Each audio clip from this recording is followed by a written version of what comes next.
Second, one away here to start off the inning. Here's the 0-1 to who is this? Bryant. Should be the first out or second out of the inning. Runner will get to third though. That's good. That's good. And how we doing? What's up, Eat Game? What's up, Ghostified? What's up, Luke? Doing pretty good. Off to a good start with 5 likes. Seems like right now, and I give a lot of credit to the Tigers pitchers. My The nose way is they're moving itchy. the ball around the strike zone, Hate up that and so down. much. They've really got him guessing in the batter's box right now. Has to be credit to the Tigers pitching, and Bryant came in on a serious roll, as did this man, C.J. Anyway. A former Tiger, among the league leaders in homers and RBIs coming in. Here's the pitch. That'll be ball 1. Let me get my chat up now. And we've also seen Tigers pitchers live Dun, dun, dun, in the upper dun, part of the dun, strike dun, zone. And Crone and Chris Bryant have struggled. Just kind of close this out right now. Ball 2. 2-0 to Crone. All right. One of the many guys who There we go. was excited yesterday with the opportunity to be in the Boom, game boom. and greet Miguel Cabrera after his 3,000th hit. And he did just that. Hopefully everything's good audio-wise. I'll just do a quick check. Funny moment where he put his 2 fingers up to Cabrera's neck as if he was taking his pulse. They got a double. How's that heartbeat doing, big fella, after career hit number 3,000? Pretty special. So foul ball, 2-1 count here. Top of the first, no score. Runner at third, 2 away. Missed inside. 3-1. Tyler Alexander won't give in here. No, he just got hit over there. Change up. He will cut that fastball in and try to get it under the hands of an aggressive C.J. Crone in this good hitting count. Caught the corner. All right, they'll give him strike 2. Crone was great for Colorado a year ago. Yeah, that was just a weird play in the outfield. Hopefully they don't do that again. What's up, Daz? With power. Full count here with the runner at third and 2 away in the top of the first. Good pitch here could get Alexander out of a mini jam. On the backhand, Nicholson crawls under his glove, and there's no play at first. Colorado No play. Is up early. Hey, what's up, Tim? Not much. It'll be 1-0 Rockies on a little infield single for Crone. And again, he's a pull hitter. He hits with an open stance. But on that pitch there, Shep, he stayed inside this baseball, and Torque gets a really good job. Bad play by Torque. That should be an error, but they'll probably give him a single on it. So far, the defense has cost us a run now. Pretty typical Tiger start. There's Randall Grichuk. Here's Grichuk. Ball. Out of the way. Was able to hold up. It's 1-0. Yeah, that was heesh. Played in only 1 game of the. Hey, there we go. We're up to 7 likes already. I appreciate that. If you haven't left one, consider doing so. Get some people up in here early. 3 times. Right back up the middle and out of the reach. Yeah, that's not good. Jonathan Scope. It's looking like Tyler Alexander is having a repeat Yankees performance so far. That's exactly what Grichuk did all day yesterday in his 4 at-bats. He did collect the ball. He was seeing the baseball well, and he was driving that ball right back up the middle. I think they wanted to give Miggy 2 days off. And he whistles that ball up the Leland used to do that quite a bit with veterans, giving a guy a day off, and then the next day we'd have a day off. There's some logic to it with veteran players, especially a 39-year-old DA. Like, you know, it's probably good load management.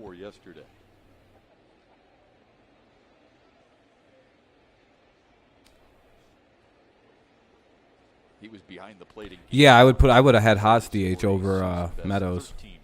Hey, what's up, Bat Boy? Collected a season high 20 hits. 2 on, 2 out. Here's Diaz. Yeah, it's a nice day in Detroit. Up here, it's been rainy and inconsistent weather up by me, but it's all right. At least it's nice in Detroit where they can play ball.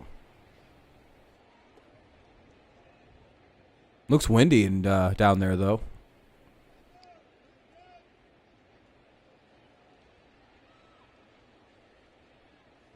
On the right of the screen, can I turn on field view? No. There's nothing that really happens over there. Oh, field? You want to know what that looks like? Just to know where everyone is? We should give up on it. And you could understand why, considering the struggles. But defense. Well, I guess I could turn on away hits and away outs. Waits on a 1-1. But I cover up most of that, so it's kind of. In his corner was bench coach. I don't know. I prefer to have the batting order. Defensively, he's going to come out of it. And in the second half a year ago, he did. Put Miggy back at third. I don't know about all that. 18 homers last season. I doubt that would work. Most by a rookie. Guy can barely play first. In the last 10 years. 1 and 2. Chip, a lot of guys struggle first half of the season, first month of the season. I don't know if he still has the reflexive speed to play third base at this level. To get going, to find that comfort zone, that rhythm and timing, to be consistent. Here's the 1-2. Hey, thanks for following. Appreciate it. Getting the numbers up. But it shows you the value of defense too, especially at that position, obviously with catcher. Yeah, there's no question you'll take defense and the ability to shut down the running game over his offense. He's most valued being behind the plate. It's all about catching. Cool, thank you. I appreciate it. Here's the 2-2. 2-2. Just missed. It'll be full again. 19 pitches here in the first. Do they play tomorrow? No, they have a day off tomorrow. I believe, anyway. And then the Twins on Tuesday. I believe that's how the schedule breaks anyway.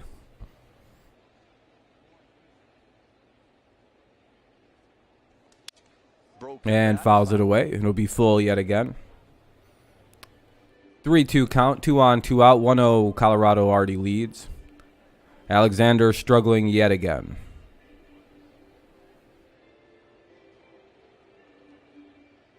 The game's against the Twins? Yeah, if I can, for sure. Tigers have a day off tomorrow. They're off to Minnesota and then out to L.A. Oh, we're playing at Minnesota. Okay. Right here on Valley Sports. Let me look at something.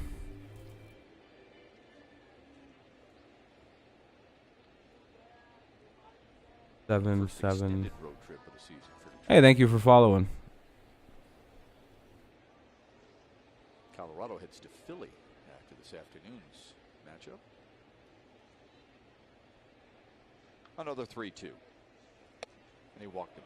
Bases are loaded. Yeah, walked him. Bases loaded.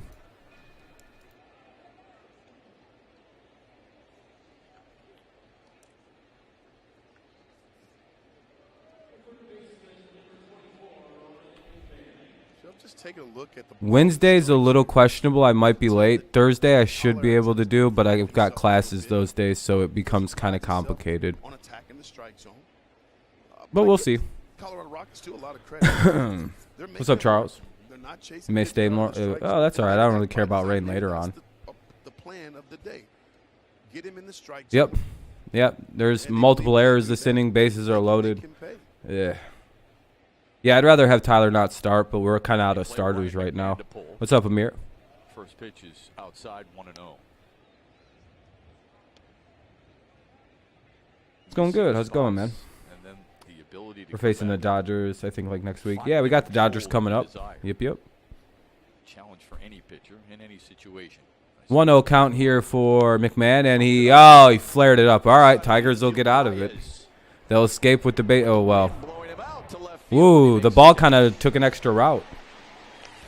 Kind of did its own thing there at the end. That was a little, that was weird. Oh, nice. What time do you guys play?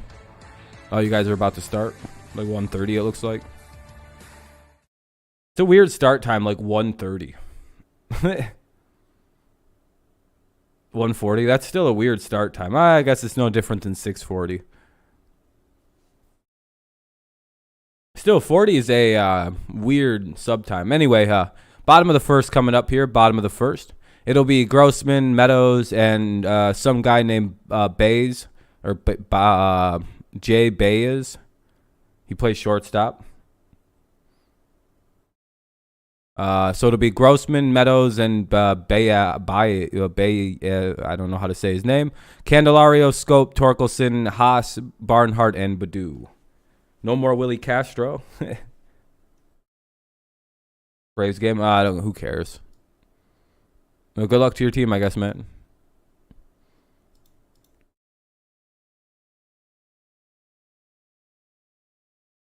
Yeah, Baez is back today, so that'll be good.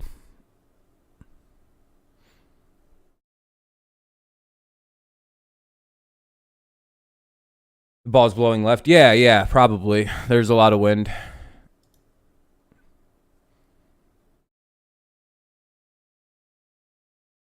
Yup. Bottom of the first coming up.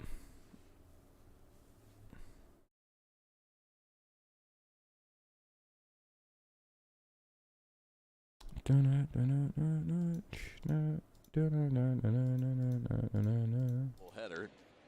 hoping the Tigers stage. Anyway, it'll be Grossman, Meadows, Baez, Candelario, Scope, Torkelson, Haas, Barnhart, and Badu. Where's everybody today? I wish they would have pinch hit for Harold Castro. Came yesterday, and he leads the team in that category. What? They already used Castro, I think. I think Castro pinch hit and struck out, so that's probably not the best idea. What's up, Eric? He cuts that fastball. He's got a change up. Today, what's up? Today game will be interested from what happened in yesterday. I don't know what that means, but all right. Let's get hot early and actually hit with run. Yeah, that'd be good. Fifth career start against the Tigers for Chad Kuhl. Kuhl, the pitcher for the Rockies. Faces Robbie Grossman to start. Throws strike one. He also likes to elevate his fastball. But they did pinch hit for they did hit Castro hit in that game. I don't understand what's he saying. I don't. I'm pretty sure he pinched hit last night, didn't he? I don't even think he started, but I'm pretty sure he hit for someone and struck out. So I don't know what the whatever. People are retarded. Talking with some of the Rockies players. Grossman in the air, left field. Connor Joe's got a beat on him. That'll be the first out of the inning. Speaking of Connor Joe and the Rockies defense, it's brought to you by Mary Grove Awnings. Randall Grichuk was in right field in game one, in center field here. Jose Iglesias, 9 assists in the series so far. And Elias Diaz catching Chad Kuhl for the 22nd time because they were together in Pittsburgh and all. Yeah, no, I don't reflect on games like that. I mean, the game ended yesterday. That was the time to think about it. It's a new day, new game, so I don't know what to tell you. Anyway, Meadows is up with 1 out. 1-0 Rockies lead here. Listen, they're signing some guys. They're tying them up, and they're getting guys that want to be there. They want to pitch at strike one. And they're not afraid to pitch there. Right. And so the chemistry in the clubhouse is good. Talking with bench coach Mark Redmond about that. Meadows fouls it away. 0-2. That's an important step. It really is. It is. And he said, we got guys that want to be here. Thinking he hits a double? Maybe. Be a nice way to start the inning off. If you spoiled, I'll have to hide you. I'm not playing games. But, no, I'm just kidding. I don't give a shit. Like playing for that guy, Bud Black. One of the better managers in all of baseball. Meadows. High fly ball. Shallow left. Unless something happens with the ball. Nope. And he's got a couple of putouts early. Yeah, of course, the wind's only going to affect fly balls the Tigers are going to field. Here's Javier Baez. For whatever reason. All right, Baez is up now. First at bat in like 10 days. So let's see what he's got tucked away. Maybe some power, some oomph here in the lineup, which we've been sorely lacking. So good to see Javi back. I think we've hit like 2 home runs since he's been gone. It's been pretty awful. His violent swing to the likes of Gary Sheffield. Ball 1, just a bit outside. Yeah, I do. He didn't get cheated. Oh, I'd just walk him and go after Candelario. Fuck that. No, that's what he's going to continue to do. I mean, what's the point of pitching to Baez when, I mean, all you got to deal with is Candelario on deck? Yeah. It's 2-0. This is a pretty easy decision here. I wouldn't pitch to him at all. I'd literally pitch around him, see if he chases anything or anything crazy, and then just strike out Candelario. Oh, no, there you go. That works too. All right, well, the Tigers do nothing. 1, 2, 3. There they go. Let's see.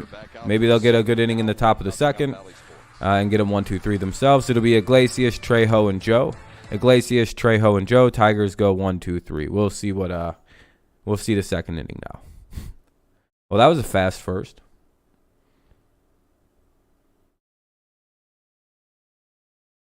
Baez just grounded out. So no, he didn't do anything. It's only the bottom of the first that just ended. So nothing's happened quite yet. We just have to kind of patiently wait for the bottom of the second, or I don't know. It'll probably be a minute before we see.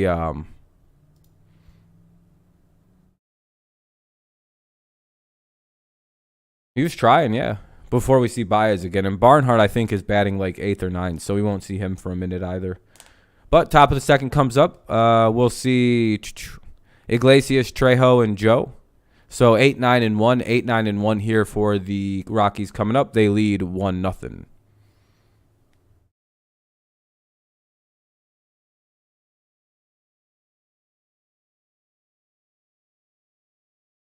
Hey, we're up to 14 likes. That's really good. I appreciate that, everybody.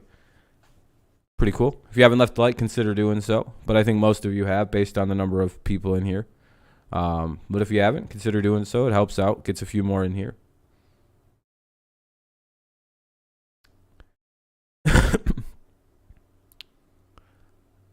Oh, I hate commercial breaks.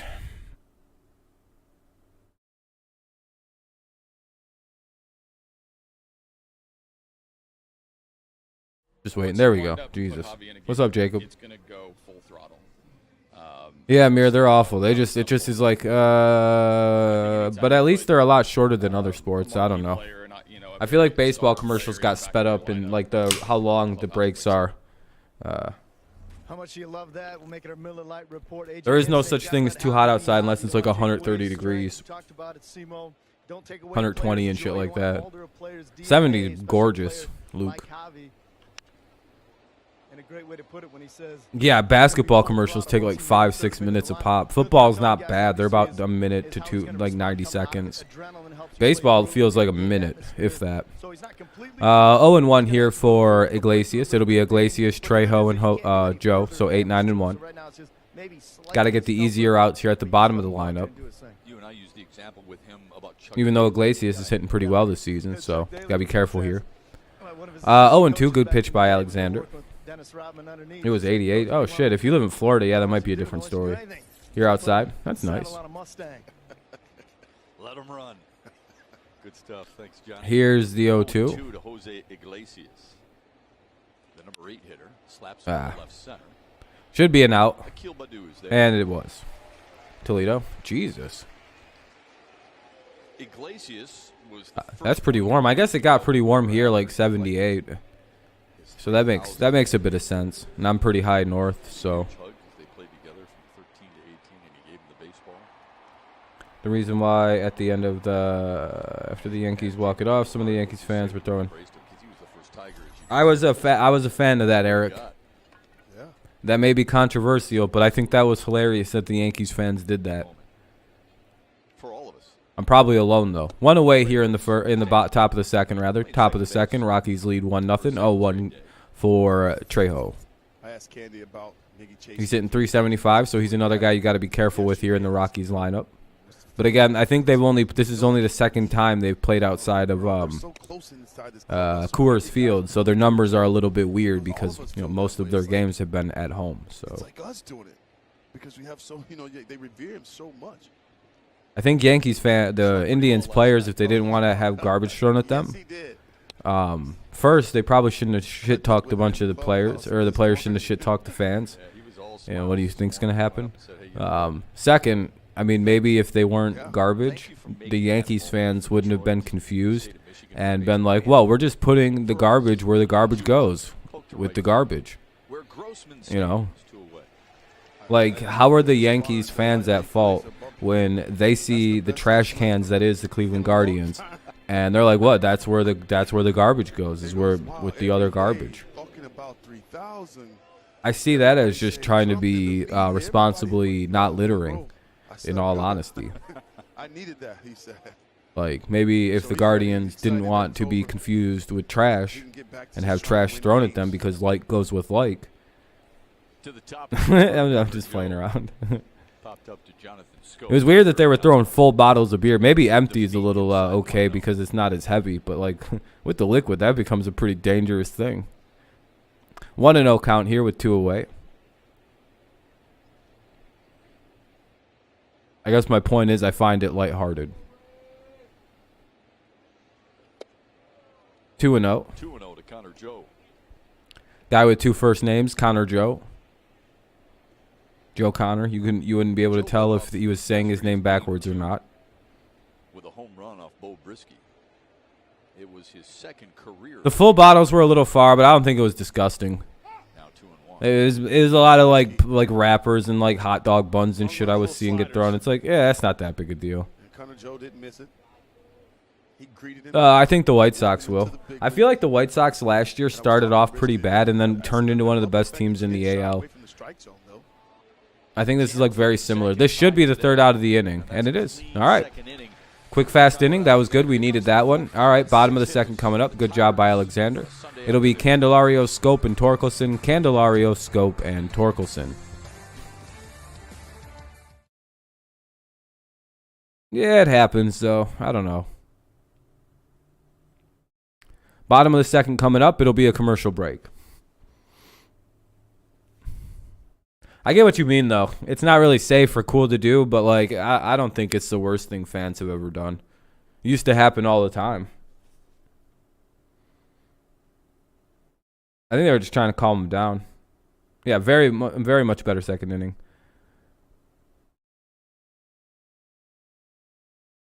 You don't think a single team is 3 games above 500, Luke, in this division?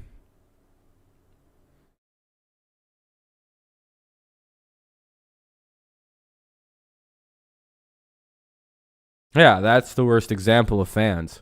All the Yankees fans did was just throw some shit on the field. Kind of looked like they knew not to even throw it directly at the fans or the players. It looked like they were throwing it toward the feet of the players. So, I find it to be, yeah, it wasn't cool, but it's also, I feel like people going, it's the worst thing I've ever seen in my life. I've never seen fans behave in such a spectacle way. Are being a little bit facetious. Like they're being a little dramatic. Yeah, it was shitty, but it wasn't like, I don't know, it was pretty tame for shitty fan behavior. Especially since the Indians players started. I don't know. Fuck them. Maybe if it was my team, I'd care, but, whatever.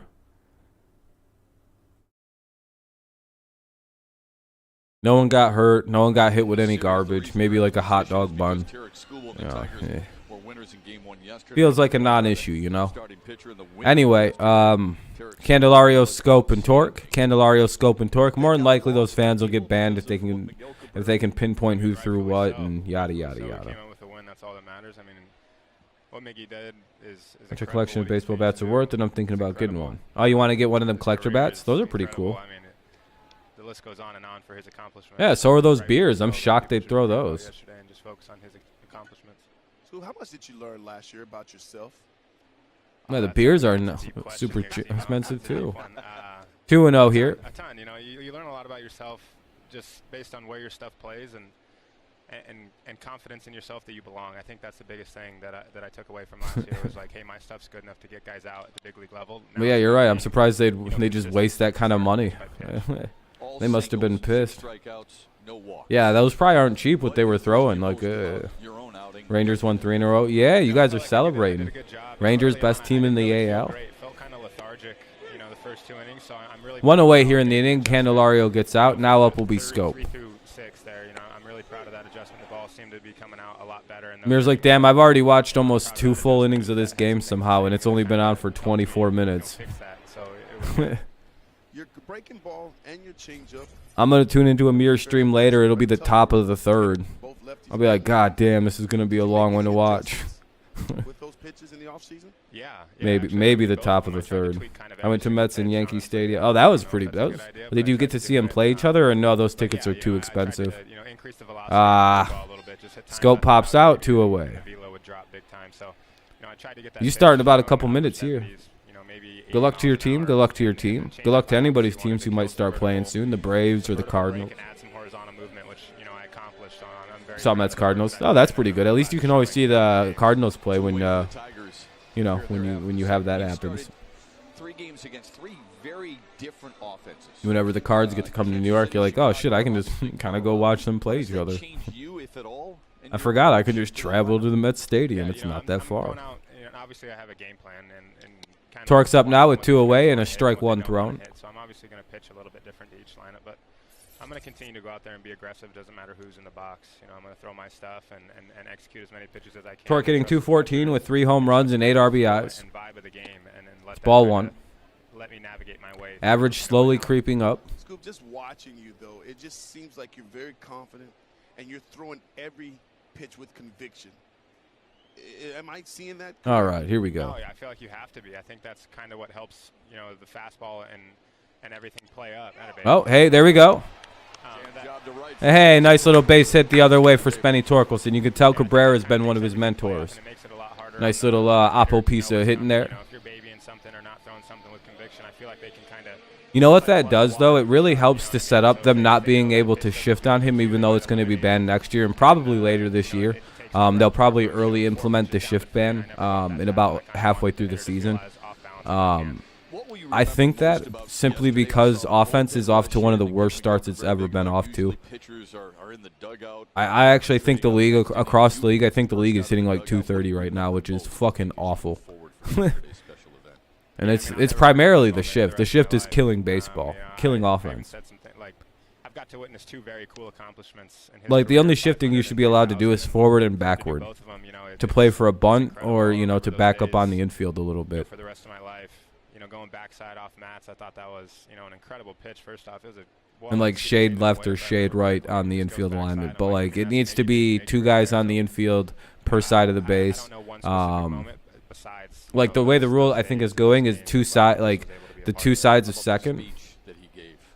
Like a second base, you have to have 2 guys on either side of the base. You can't have more than 2. So it'll be 2, 2, and then I think in the outfield it has to, it'll be normal old shifting, but now you fucking can't have more. You can't stack one side of the field basically. 1-0 count for Haas, which is ideal. I mean, it was getting silly, but it doesn't ban shifting in or out. Ah shit. All right, it gets out of play. Woo. 1-1 count. 2-13. Yeah, Reds are not off to a good run. Amir's going to be doing the Cardinals and Reds game. His team is probably going to win very handily. There's a small chance his team could throw a no-hitter. Actually, I think the Reds' problem. Their problem's hitting. They can pitch fairly well, the Reds, but they can't hit for dog shit. That Hunter Green kid's really good. If they have to play against Hunter Green, they actually might struggle today against the Reds. But if it's not Hunter Green, I don't know. Who cares? You need to at this level. Yeah, that's a nice pitch. 1-2. 1-0 Rockies lead here in the bottom of the second. 2 away, runner at first, and a 1-2 count for Eric Haas. Oh, I mean, his stuff is incredible. Scooball talking now. He's from Hayward, California. He's 6'3", 240, 25 years old. 9th round pick. He's starting to kind of come into his own here in the MLB. 27, I go, no chance. No chance. I don't know how that happened, but 2-2. I'm glad he's on our team. I'm glad we got him in the 27th round. Hey, last thought. Your bullpen has been so good. What's impressed you most about what they've been able to do so far this year? Because I think a lot of people are surprised by it. Yeah, I mean, they just come in. Bullpen's gone like 20 innings, giving up like 3 earned runs. It's pretty fucking crazy. It's like 8 hits, 3 earned runs, like 20 some odd strikeouts, only 8 walks. Bullpen's been absolutely cracked the last, 20 some odd innings they've been pitching. All right, we'll go to the bottom or top of the third coming up here.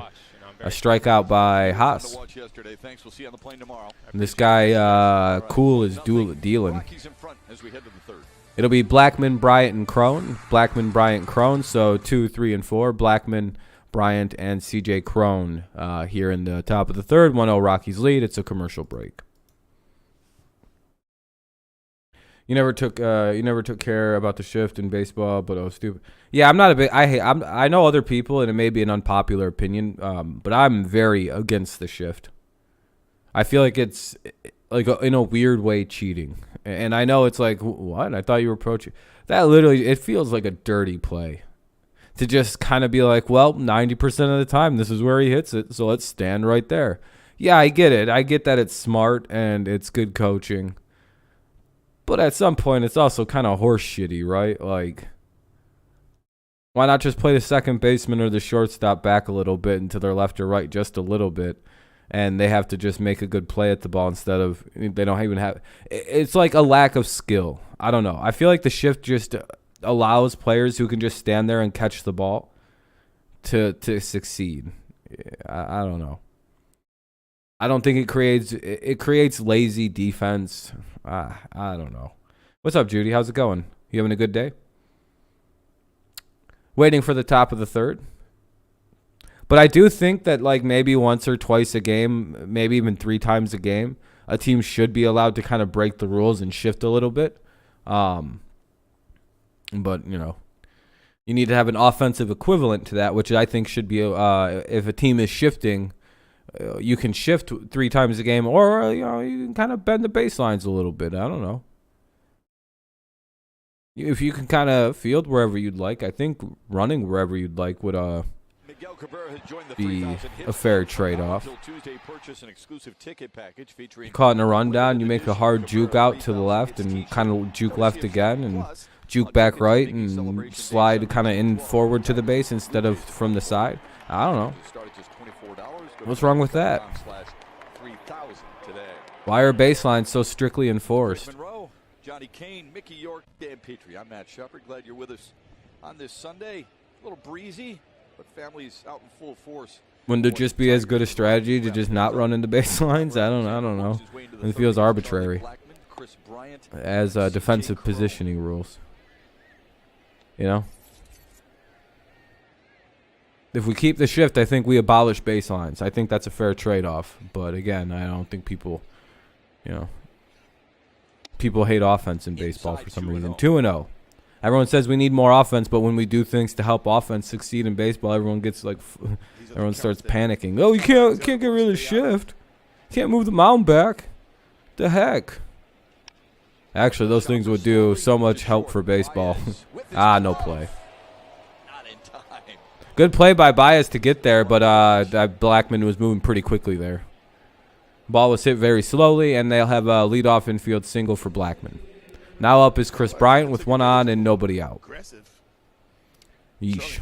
I feel like the Detroit Tigers. The Detroit Tiger Chef a lot, especially when there's players in scoring position. Chef. That's the thing. I mean, he doesn't shovel that.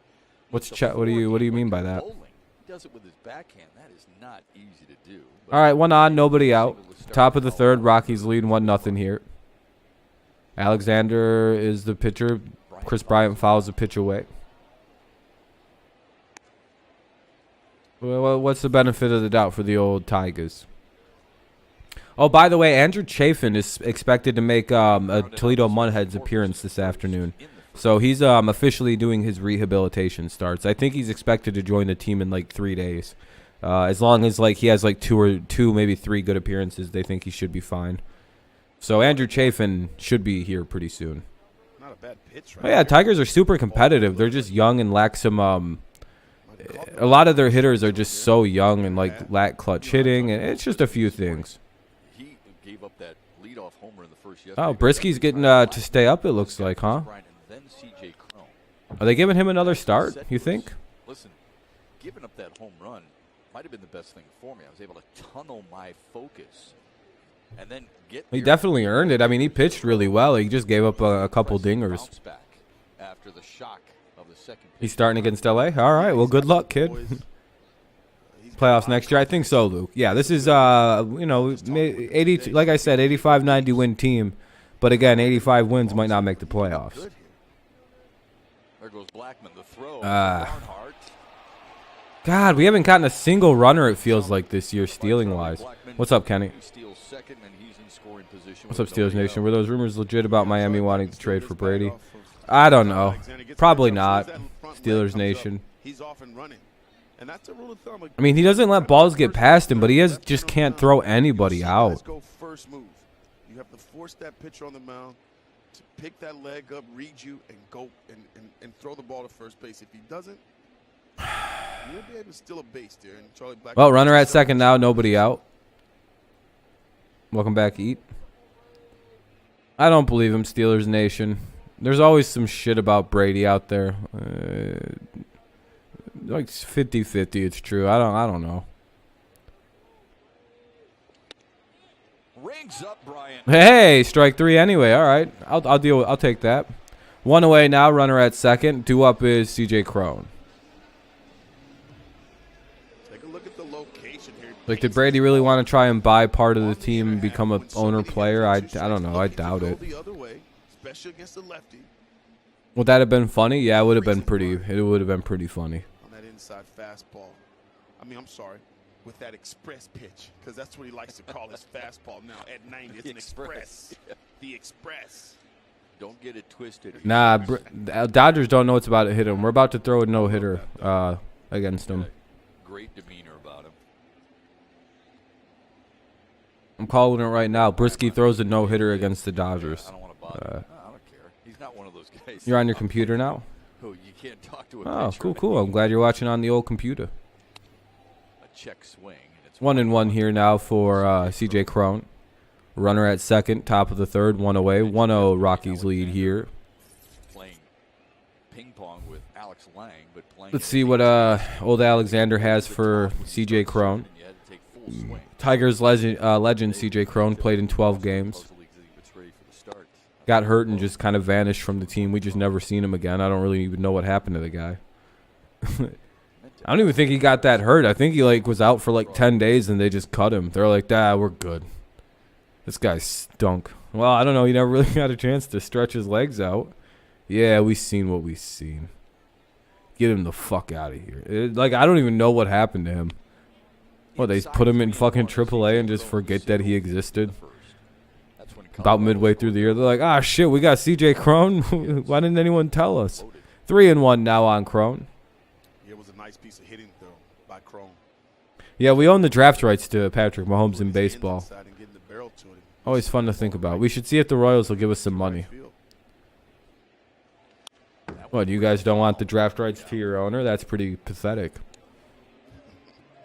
That's a 3-1 hack there.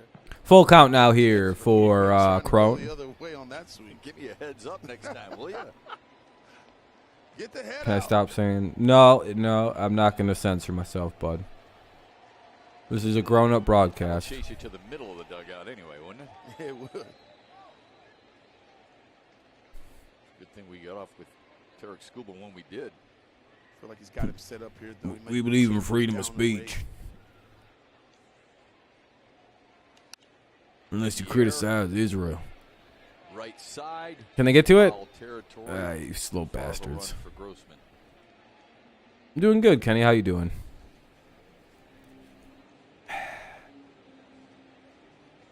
AJ Hinch saw something. Uh-oh.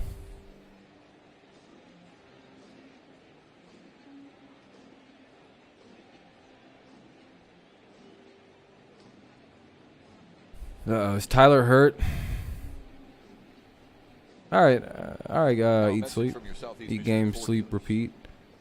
Eat, game, sleep, Returning repeat. Easy Plan lessees can lease a Quit telling me to 2022 repeat. F-150 for only $299 a month for 24 months. Only at your Southeast Michigan Ford dealers. AJ Hinch sprinted to the mound. He walks back from the mound after a quick chat That with was weird. Alexander and Tucker Barnhart. We haven't seen him do that at all. Usually it's Chris Fetter. What do you think the message was? I'm not really sure. Wonder what AJ had to tell Tyler here. Anyway, full count. Runner at second. Only one away in the top of the third. Tigers could use a nice strikeout here. Foul back. Fouled it away. Count remains full. Look, Barnhart's catching Alexander for a second time. We've told Barnhart as he gets used to Alexander a little bit more. This kid's got good stuff. Let's use the slider. He's got a good slider. Maybe he's talking about pitch sequencing, noticing the swing that Crone just had on the last pitch. We'll see if it works. You don't like Universal? Why? Cued. That's a fair ball. All right, there we go. Great job. All right, 2 down now. Runner goes to third, so maybe we can avoid what happened last time. And we can get Grichuk out this time. Instead of giving up the RBI, maybe we can avoid it this time. Why don't you like the what's so bad about universal compared to the ALDH rule? And one could argue he has been Colorado's best. Do you just not like the DH rule? And if you're Tyler I prefer it. I hate watching pitchers bat. They're all shitty at it, so I prefer just not watching that.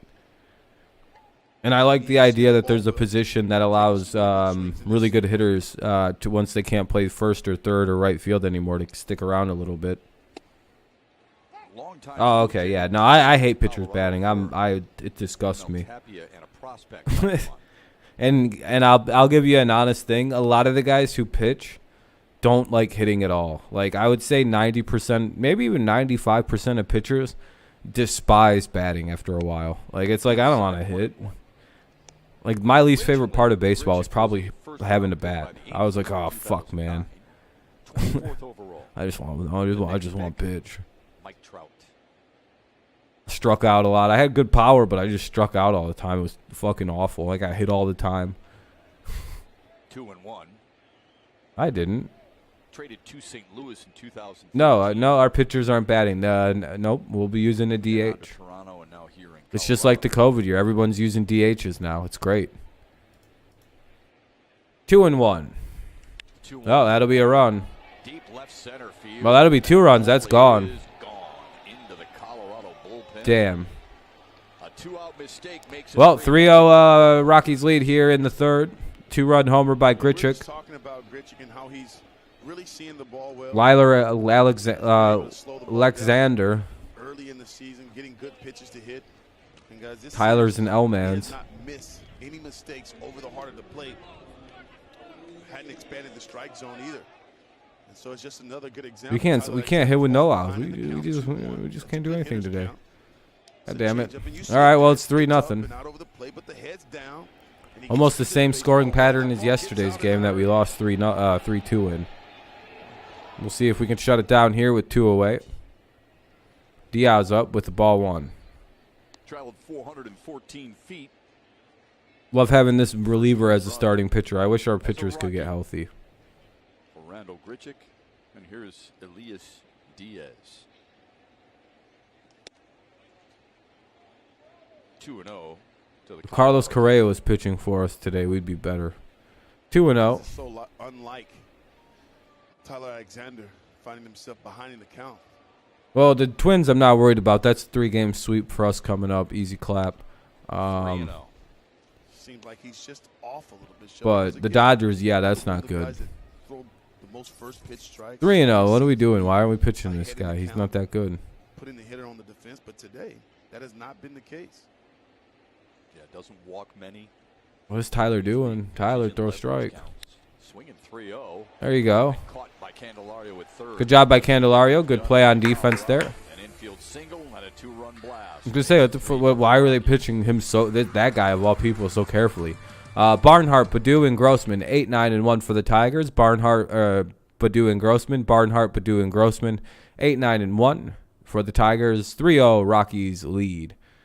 They manufacture a run in the first and then hit a 2-run shot in the third. And Tigers, get a shot to do something here in the third themselves. We'll see, though. If we lose, I blame this on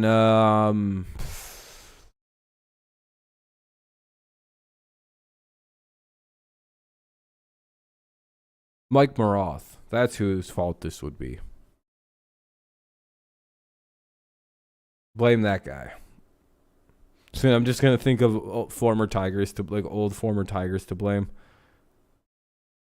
Blame Austin Jackson.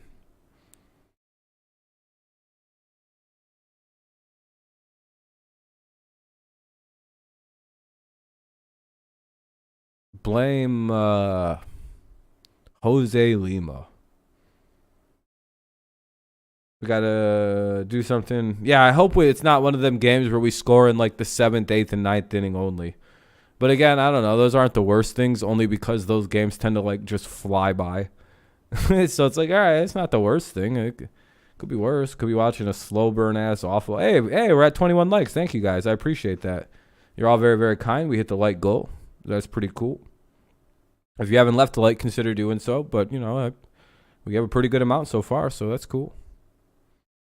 Just waiting for the game to come back on at some point. It's bottom of the third coming up. Oh, there it is. In April, around Major League Baseball, has been lacking.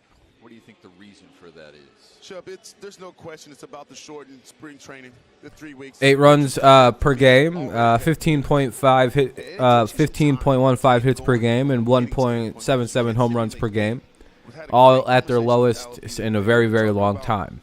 And that's per combined game stats. Throughout Major League Baseball. So the average game is like 4 points, or is like 8 points combined per 2 teams. So that's not good. They need to ban the shift. Anyway, Barnhart's up. Get yourself ready for a big league season.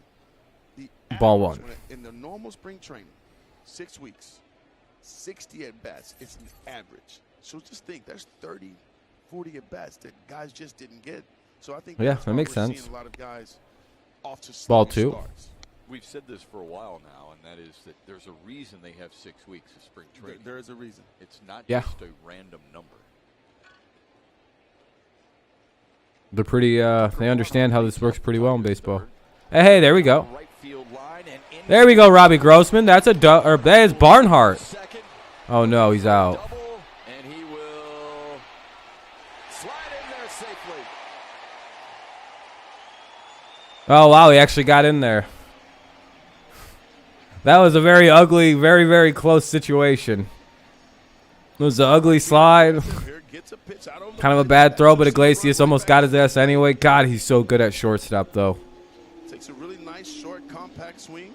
Gets through that base. What happened with the throw? Yeah, Blackman just... Oh, no, fucking Barnhart took a really good slide. The catcher showing off the athleticism. That was a really good slide by Barnhart. God damn. Good on him. Look at And then Iglesias fucked with him a little bit. Former teammates with the Reds. First Always extra having base fun. hit. I was going to say, I think he and Barnhart were teammates in Cincinnati. That's why he's fucking around. There we go. That'll get the runner over to third. Good play. Good job by Badu to advance the runner 90 feet. Oh, yeah, I like Jose Iglesias. Don't get me wrong. He just couldn't hit. He had peaks and valleys. I enjoyed Iglesias' defense, so I didn't mind that he couldn't hit. So I liked him. But again, he didn't want to be part of a rebuilding team, so I kind of get it. He gets a pat on the back. But then he went to like the fucking Reds, so it was weird. That's a quality at bat there. Don't need to be a hero. Do your job. I mean, you want to get rewarded. Overvalued his own ability, I think, to some The extent. goal is to get him over. So Robbie Grossman can possibly drive. Here's in. Grossman with the runner at third and 1 away. Draw it up. Ball 1. We're at the top of the lineup here. Top of the lineup. Bottom of the lineup did their thing and got a runner to third, so that's what you want to see. Grossman has a chance now. All he's got to do is bat a ball to an outfielder or just hit the ball somewhere, and he'll score a run. Swung on and 1-1. missed. Grossman 8 for his last 17. Bears beat the Steelers 21-0. Yeah, Luke, I seen that. That was a surprise scrimmage. I didn't expect the Chicago to play Pittsburgh in a scrimmage. What's up, Potato? This is our weakness. Yeah, I know. I think we're, and again, I know this sounds crazy. I think we're one of the top 10 teams in terms of hitting with runners in scoring position this year. As bad as we've been, we're one of the best teams hitting in these situations. Because like 5 games ago, we were hitting 288 with runners in scoring position, which is really wild to think about. And he said he's just going to trust it. And now it's starting to pay off. On the outside corner. 2-2. So take a look. Yeah, you have to. But again, we had that kind of crazy start where we were winning a lot of like late games with guys at second and third. It was kind of a weird a lot of our wins are like we pick up runs late with guys at like third base. Yeah, Baez is back. He's hitting third today. He's 0 for 1 with the ground out. Grossman's up. He's also 0 for 1 with I think a fly out or like a ground. I can't remember what he did. Struck him out. Now he strikes out. 2 away. Just need a hit now. Yeah, Meadows is up, so that's nice. Really in that at bat there, they'll give Cool a lot of credit. Yeah, we're way better than we were last year. We're also losing a lot of close games. I'm fine with that early in the season. That's just a sign that our pitching is looking good and our offense is lagging a bit behind, which is the case for all of baseball.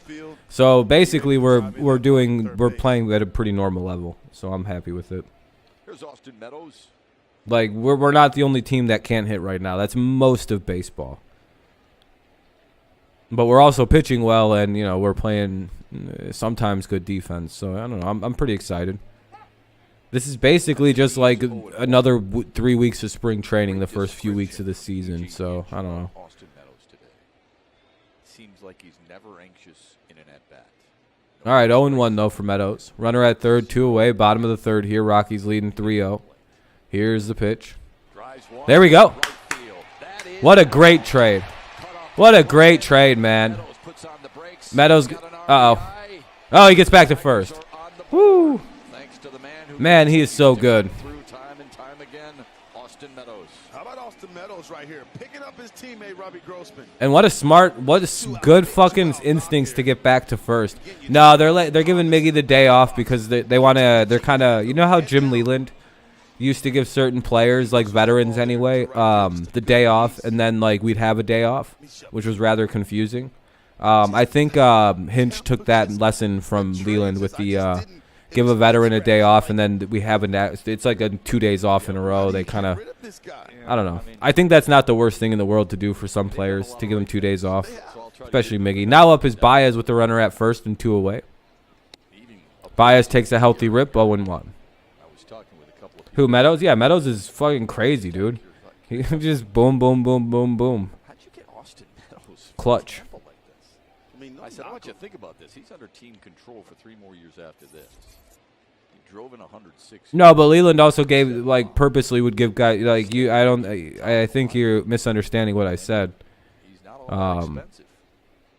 It's a good deal. He still managed veterans in a very peculiar way, in almost the same way. Oh, okay, yeah.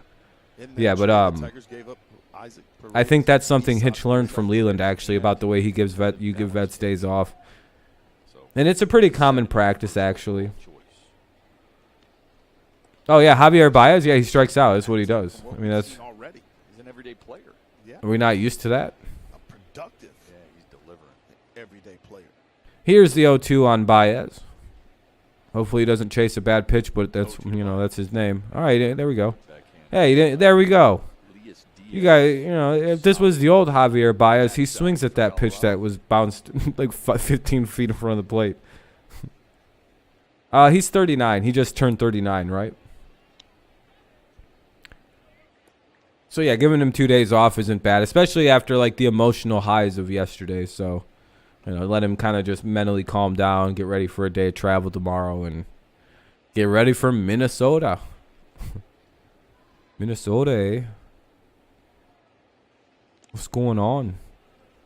A weird little country, state. Play by Charlie Blackman in right field. He cuts Yeah, he's getting old, man. So him getting a couple days isn't the worst. But it does seem like Haas should be the DH. I don't know. Yeah, plus we have him to pinch hit if we need him. Here's Baez, the 1-2 count. Well, that's Baez for you. Anyway, Tigers do get a run back, so that's good. At least they, they're not going to save while they're scoring for later. They pick up the runner in scoring position, so people don't have to, worry about that. They do leave a guy at first, but hey, I'm much better with that than everybody getting left. It'll be McMahon, Iglesias, and Trejo. McMahon, Iglesias, and Trejo. Top of the fourth coming up. Rockies holding on to a 3-1 lead. Tigers could use a 1-2-3 inning from their pitching staff here.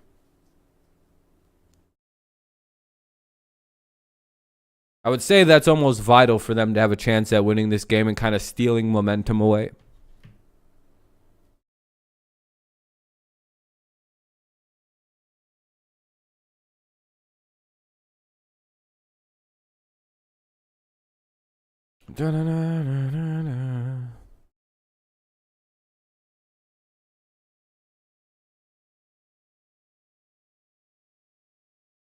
Bum, bum, bum. It's a commercial break, by the way. Top of the fourth coming up soon. It's 3-1. Rockies over the Tigers. It'll be McMahon, Iglesias, and Trejo. 7, 8, 9 for the Rockies due up.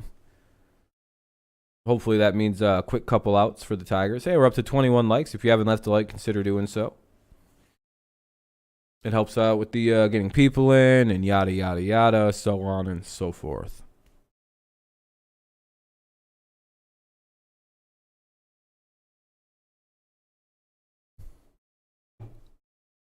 It's crazy that we haven't had many. I think we've only seen like 3 Rockies fans in the last 2 days. Well, yesterday during the 2 streams, and today we haven't seen 1. They might be a small fan base. I'll be right back. My nose is itches. I got to blow it. Oh, my gosh.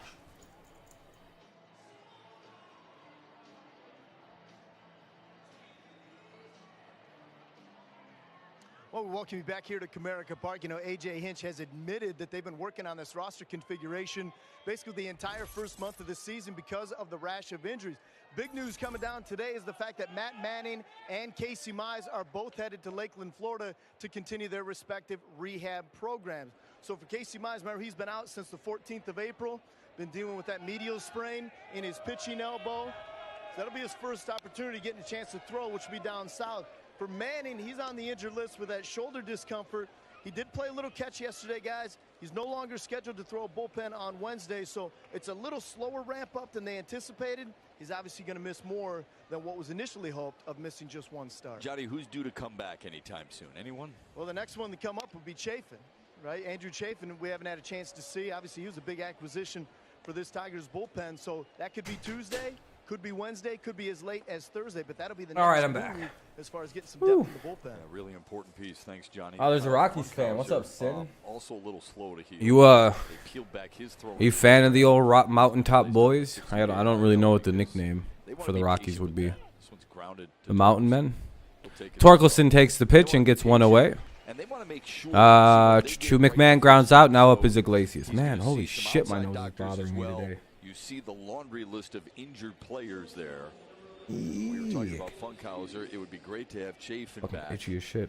Well, it looks like we are getting swept by the Yankees. Man, the AL Central is it. Yeah, I mean, well, you guys are the Midians. Well, Max, I don't know if you've heard the breaking news, but the Guardians are changing their name to the Cleveland Midians.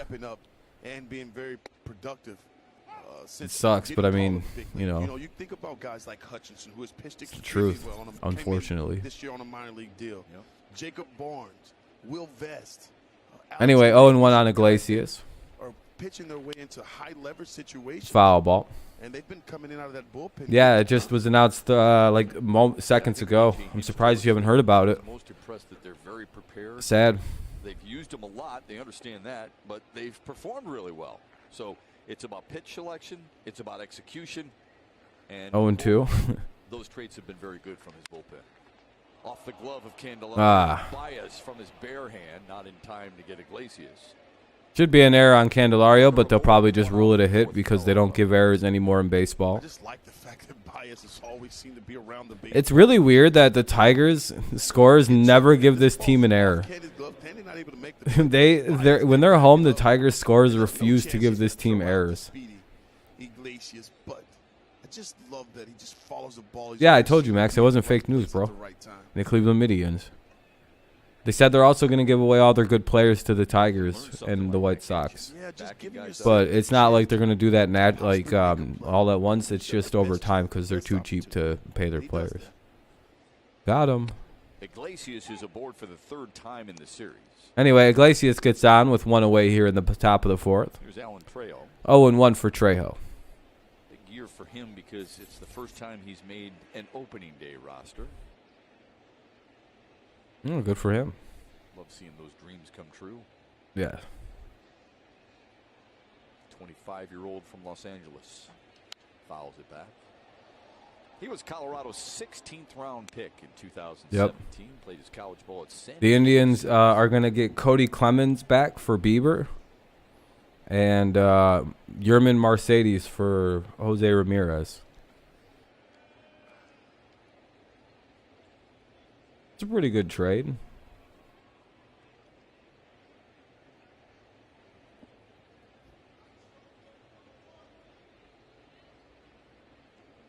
Anyway, 0-2. And a pickoff attempt, nothing going. 1 out, top of the 4th, runner at first. Rockies lead 3-1. Rockies already with 1 stolen base, so they'll keep an eye on Iglesias. That stolen bag came from Reds are winning. Bullpen in the 3rd. Wow, Amir must be embarrassed right now. Yeah, but Iglesias is also baiting Tyler Alexander. He's Amir's just shuffling blushing and off, shit. His team's getting shuffling beat back, on. Shuffling off. Just trying to disrupt his focus and his concentration. At least Yermna. Who's Yermna? Just got a piece to stay alive. Hoping that he can Not help get yelled this Trey time. get him a mistake. Oh, Yerman. Yeah, that's true. I remember that. Hey, what's up, Avatar? It's going good, man. How's it going for you today? I'm dealing with some rain, so it's been, kind of poo-poo weather, but at least it's nice in Detroit. Tyler Alexander has been Mercedes and Clemens to Cleveland. Yep. Told you. Play with that cutter. I'd like to see that cutter here and get a ground Anyway, ball. 0-2. Ball, 1-2. First ball that Alexander has thrown in the inning. We need this win. Yeah, I would say so. Had thrown 9 strikes. Well, I don't know. I don't know if we need. We just need to win. Yeah. Or, well, it would be nice to win. Yeah.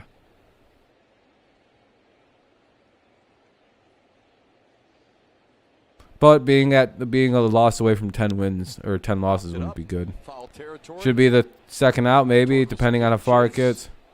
That was a tricky ball. Man, he can't field anyway. Tough plays too, especially for a first baseman. Why would they get Eloy Jimenez? Kenny's like, and you guys are gonna get Eloy Jimenez. Wow. Okay, that's not a bad thing though. And sometimes you just don't quite get there, and that's exactly what it looks You like. can't say they're gonna get a promising But he's player, also Kenny. fighting the tarp on the side down there. So you have to peek It is at a the little tarp, overcast and here you as have to try well. to pick the Yeah, tarp. we got like on and off rain. Strikes out. Hey, there we go. Struck him out anyway. Of the afternoon for Tyler Alexander. Yeah, I'm sure Indians fan or Guardians fans would still take Eloy over 90% of the people on their team, hitting and ability-wise. I think most teams would. That's exactly where Tyler Alexander's If the White Sox were like, we're trading Eloy Jimenez, they would have 29 teams calling them at one time. Yeah, what do you want for him? You can see there, Trey not able to get on top of that ball and make Really? You guys are going to trade away Eloy Jimenez? What's going on? Jonathan Scope at second. Yeah, almost every single team would be in on a Eloy Jimenez offering. I can't think of one team that actually wouldn't be, Iglesias tried to get himself in scoring position. Other than the White Sox, who maybe even talk themselves out of doing it after they see all the offers. Like, that might be a bad idea. 1-0 here for Joe, with the runner at first and 2 away. First career start for Tyler Alexander against Colorado.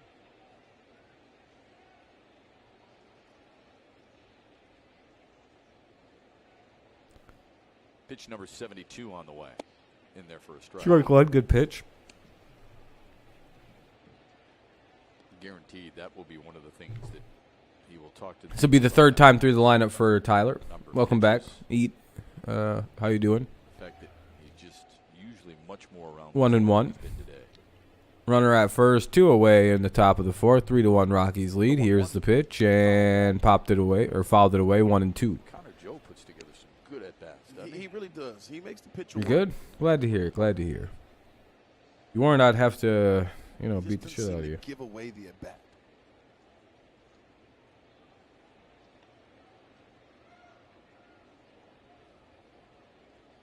Has a 10-game hitting streak on the line today. Isn't it a bit odd to deal with in-division rivals? What do you mean? Like trade with them? Yeah. I mean, it would be weird. Yeah.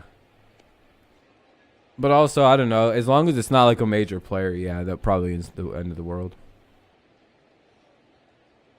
Like a Leonis Martin for like a Willie Castro. That's whatever. Neither team wins and neither team loses. It's, one team needs a veteran player for a push. Pulled down the left field line and into the corner. Well, it'll be 4-1. Iglesias being held at Oh, Iglesias got held up at third. Double from Connor Joe. All right, well, at least it was just a double. Didn't score any runs. But why? It's time to warm up somebody to replace Alexander. He can't pitch 3 times through a rotation. Or through a lineup, rather. Sorry. Here, 2 strikes, but look how he pulls those hands inside. and get the barrel It'll to be the big Blackman ball. coming up now. I mean, that's just Blackman's up with 2 on, 2 out. Runners are at the corner, or well, runners are at second and third. So that's a little worrying. Iglesias off and running. You can tell there he's looking to score there. Hoss does a good job of getting the ball back in. Need a quick out here. Give Tyler Alexander a chance to make a pitch to Charlie back. A guy who's 2 for 2. Out of this Oh, inning. shit. Blackman has scored twice and been on base with a double in the first and an infield single in the third. Kenny's like, I love Daniel Norris. Hey. I don't know what happens, but I always thought teams prefer to avoid.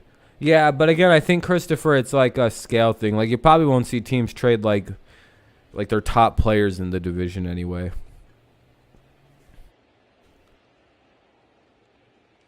Fouled away.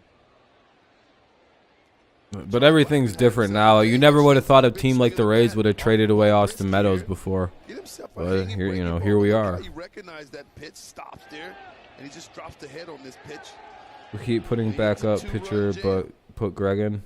Greg Soto? It's kind of early for that. It helped Colorado to the 3-2 win. Detroit's first one-run loss. Yeah, I know. Blackman's just smoking this dude. Pulls it foul. 0-2. 2 on, 2 out, 0-2 count for Blackman. Need a good pitch here to keep the score at 3-1. It's 3-1 Rockies lead here in the top of the fourth. Tigers need to make a good pitch here to get out of this inning. 0-2 count for Blackman. Very underrated player.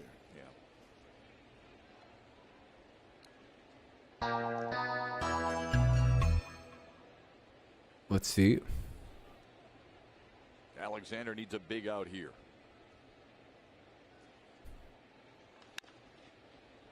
Foul ball. Good pitch there to keep it foul. Ronnie Garcia. Garcia's warming up in the bullpen. See the pitch count from Alexander at 77.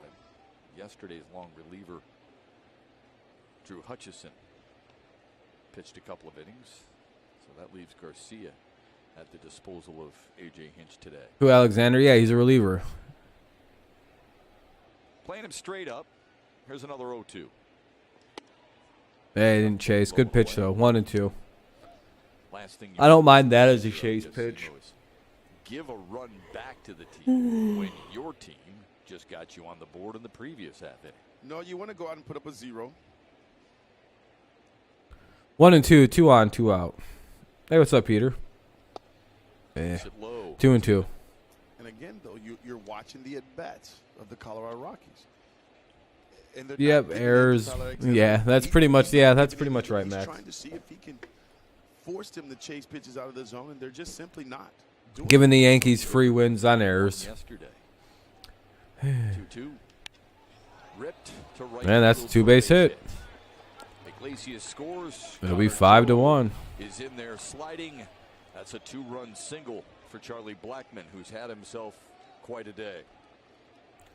And again, he's just spinning on those good pitches, some really good changeups. Lyler. Lefty on lefty. That Tyler Alexander. was throwing to Blackman, but he wasn't biting. And then he gets one of those little sliders up in the zone. And he rips it to right center. I don't know what. Hunter Joe from second base, off and running. And he drives in 2 big runs. Oh, you're good, Avatar. Nothing to be sorry about. That's it for Tyler Alexander. Oh, they're pulling him. All right, there we go. Here comes Garcia. Now they're bringing in a pitcher. Clean up the fourth Probably a batter too late. and be on the mound for Detroit in a 5-1 game. They're going with a pitching change. It'll be Bryant coming up to hit. Bryant will be coming up to hit for the Rockies. They lead 5-1 now with the runner at first and 2 away. And now coming into pitch is Garcia. So Tyler's done after 3 2/3 and 5 runs and 8 hits. Oof. Nope, he's a bullpen guy. Eventually he'll realize that and stop trying to convince everybody that he's a starting pitcher.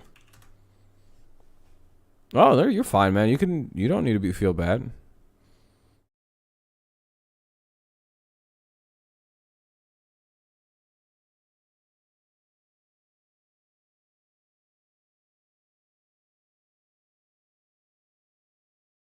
Waiting for the game to get going soon.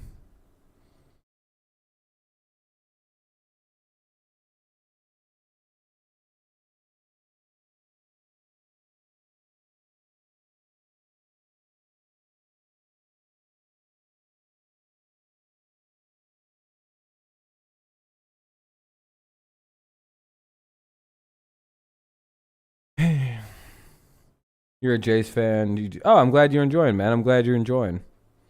Yeah, we like all kinds of people here. You know, you don't have to be a fan of this. Yeah, there we go. There's Sin and there's Avatar. There's a couple other teams. You know. Yeah, we also made errors and they got 2 runs. Yeah. Yeah.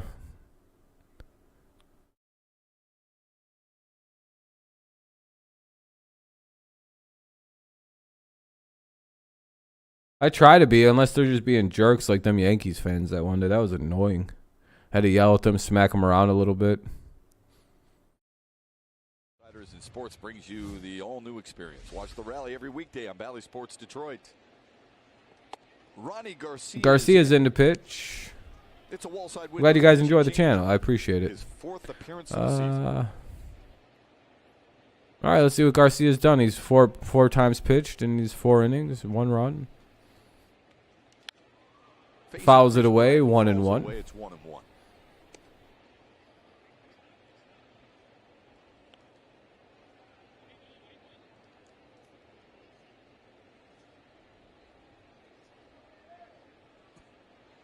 Oof. What's oof? 1-1. Hey, it'll be 1-2. Good start for Garcia. Just a quick out here, and we can go to the bottom of the 4th. Tigers really like Ronnie Garcia. He had a really good spring training. What are we doing with likes? Hey, 24. Not bad. Not bad. We'll probably get to 30 this stream. That'll be cool. Appreciate you if you left a like. It's still cool if you haven't. Not required. Hey, hopefully you're enjoying the channel, Christopher. By the way, the whole trading thing was all just being silly. Pitch 1 in the 3rd scoreless, Simo, against the Red Sox on the 13th last time out. Did Chris Bryant hit the home run? No, he's 0 for 2 today.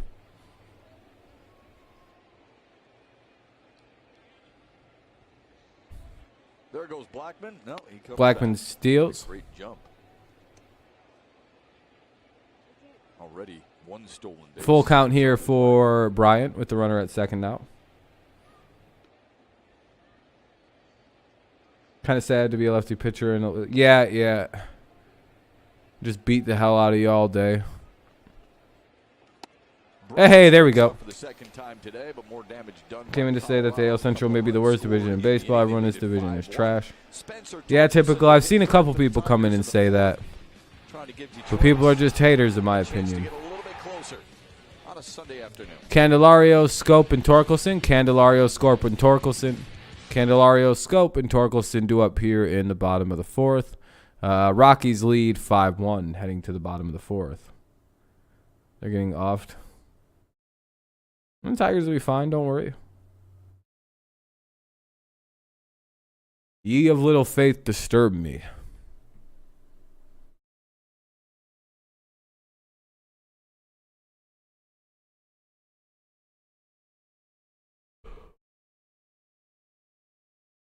I sense a 6-5 Tigers victory today.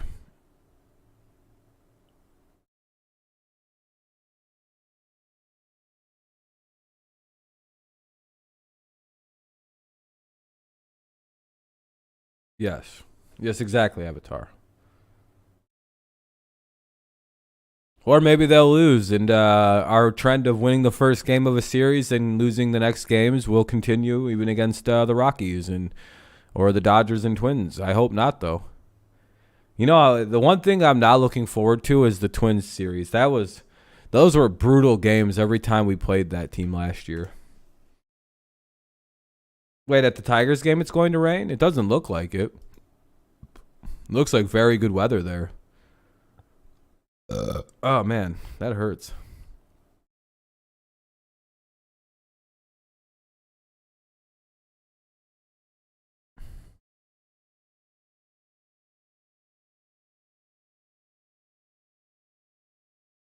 Whenever the game wants to come back on. Sheesh.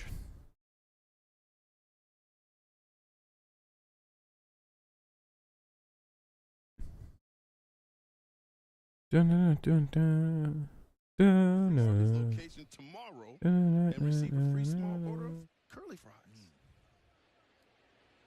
How about that, Chef? You're bidding for my job, aren't you? Oh, no, absolutely not. You're selling the curly fries. I'm buying them. I'm selling the Tigers scoring 3 or more runs so I can get the curly fries. Jamer Candelario will try and get things started. That'll be ball 1, or ball 2 rather. Candelario's up here for ball 2. Rain delay in Chicago. Uh-oh. It's raining in Grand Rapids. Oh, it's coming east. Hopefully they can get this game in then. Did you see the A's come here when we play a doubleheader in the first game? They were a home team. Yeah, I seen that close to 5. Yeah, because I think it's supposed to make up for one of the games we missed to start this season. Not trash, just down. Tigers and Royals rising. White Sox cruising. Only question marks are the Twins and Guardians. Yeah, that's where I'm at too, Christopher. I'm kind of the belief that the White Sox will be fine just like last year. The Tigers and Royals are pretty – they're going to get better, I think, slowly but surely. They're very, very young. And, yeah, the Twins could be good and the Guardians could be good. It's just, I don't really know. For the year so far, it hasn't changed. 85-90 wins. You know Acuna? It's pouring in Grand Rapids. Well, we have like 2 hours before the rain even comes anywhere near this game. He's cruising along cool. He's at 42 pitches with 1 away. Scopes up.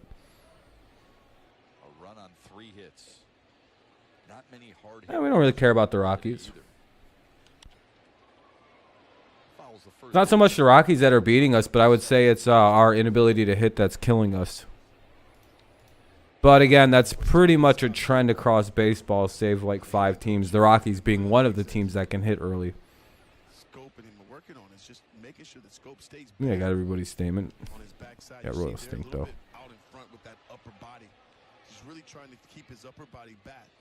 Yoink. 0-2 though with 1 out to bottom of the 4th.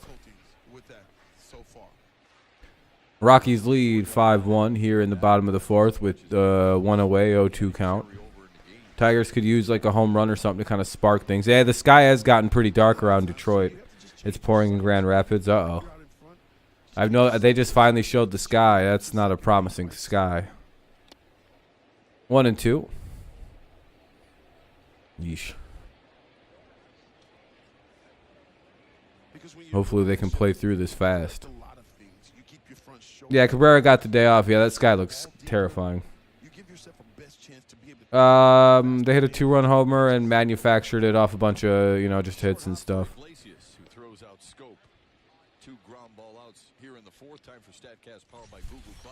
We focus on Spencer Torkelson. How about Spencer Torkelson? First year in the big leagues.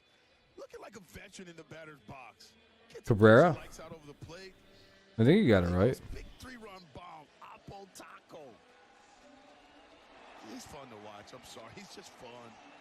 All right, Torkelson's up with 2 away here in the bottom half of the 4th. And I asked him about Torque. And he said, yeah, in the first couple of games, he was hitting what the pitchers threw. Whatever the ball up high. He was hitting that. But he said, have you noticed in the last few games, he's sitting on pitches. He's looking for zone areas that he likes. And he's hitting his pitch now. And that's been the biggest difference and the biggest adjustment that he's made so far. Yeah, look, 2-0. You and I thought his at bat in the 7th inning. Dun dun dun. He agreed with that. Yeah, he's pitching well. He's up to 48 now. I mean, close pitches. Here comes pitch number 49. Here's the 2-0. Good pitch, 2-1. Avatar's a Rockies fan.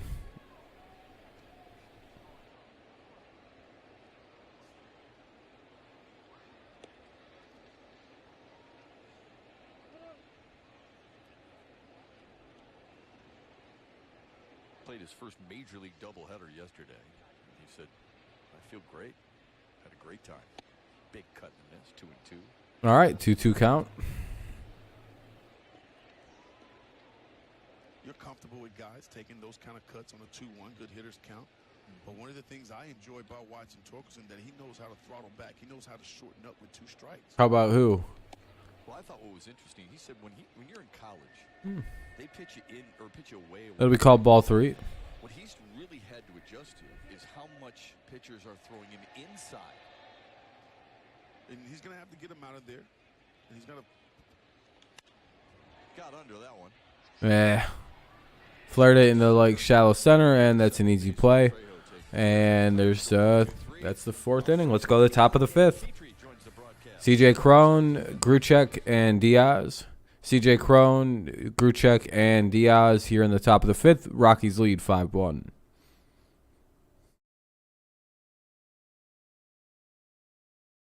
And the team that's playing is your rivals. There you go. Oh, me?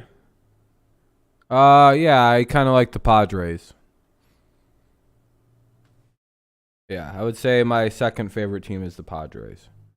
Has been for quite some time. Primarily due to Trevor Hoffman and Greg Maddux. All the way back in the heydays of like 2004.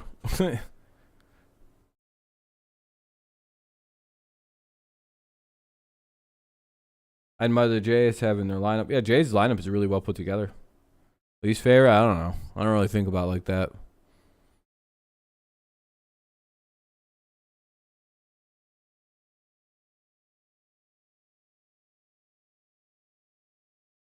But see, with the Padres, I also picked a team to like that turned out, just weren't that good for years. Oh, we're up to 25 likes. Let's see how far we can go. Looks like we're up to 25 anyway, so that's pretty good. Thank you all for the likes so far. Yeah, they're a lot more popular now, which is nice, but it was pretty hard being a Padres fan in like 2011. No, I don't really watch basketball. Not really for me. Top of the fifth coming up, it'll be Cron, Gruchek, and Diaz. Well, in the military was Padres versus Braves. That's a pretty good game. Enjoying a baseball game. Unfortunately, the visitors lead at 5-1 as we head to the fifth. And not a bad. Dan Petrie, who's watched Tyler Alexander. Alexander 3 2/3 innings give way to Ronnie Garcia. What do you think his biggest issue was today? Garcia comes out and throws the ball. As sharp as I think Tyler wanted to be and expected to be. I know he only went, an inning his last What time year for what again? I'm on a sorry. miserable day. But I think should be the first out of the inning. And it is one away. Javier Baez takes his time and throws out CJ Cron. Good to see Baez back there up the middle, but Detroit needs to clean up the defense a little bit behind anybody's pitch. Yeah, that first inning was a little, shaky out there, and I'm sure a lot of them, if you asked them, boy, I should have had that. I kind of misplayed that a little bit, but as a pitcher, you got to. It was in '93. That's pretty cool. Your teammates up because they're going to make a lot more good plays behind you than they are miscues or errors. The year I was born in '93. Delivery of Tyler Alexander. And correct me if I'm wrong, but it just looked like the front side was flying open a little bit too soon and the arm was lagging, so he was just missing off the plate. Did you see that, or did you see something different? No, I also, I didn't. I'm not saying he didn't do that. He 0-1 count here on Gruchek. No, because I didn't. I was just looking more at locations of the pitches. 3-1 or 2-1? What is it? Change up. There were Grichuk hit 2 changeups that were up, and normally Tyler spots that down in a way really good to right-handed hitters. And the cutter maybe wasn't quite as good. I mean, but Connor Joe made a real good adjustment. He kind of got jammed the first couple of times. 13 years before you were born. Sheesh. And then the second time, the cutter was coming in, and he pulled his hands in. But I just think maybe Tyler was a little bit up more than he would have liked to have been. Not too old. Ronnie Garcia has been pretty good so far this season. And Dan, in general, the bullpen has been arguably the strongest part of what this team has done so far this season. Grichuk fouls it away. Yeah, and Ronnie Garcia, he has been. He's looked really good, and his job right here is just, hey, give your team a chance. It's 5-1. Hey, it's not like, okay, this game's over. Hey, what's up, SG? Give us a good, solid. What have you missed so far? Well, the Tigers are getting beat 5-1. Get us back into the game. Give our offense a chance. Maybe not, Harley. Maybe we'll get it going. Shit. Another hit for Randall Grichuk. Hey. His third of the day. Trots into second base. What's up, Connor? Double.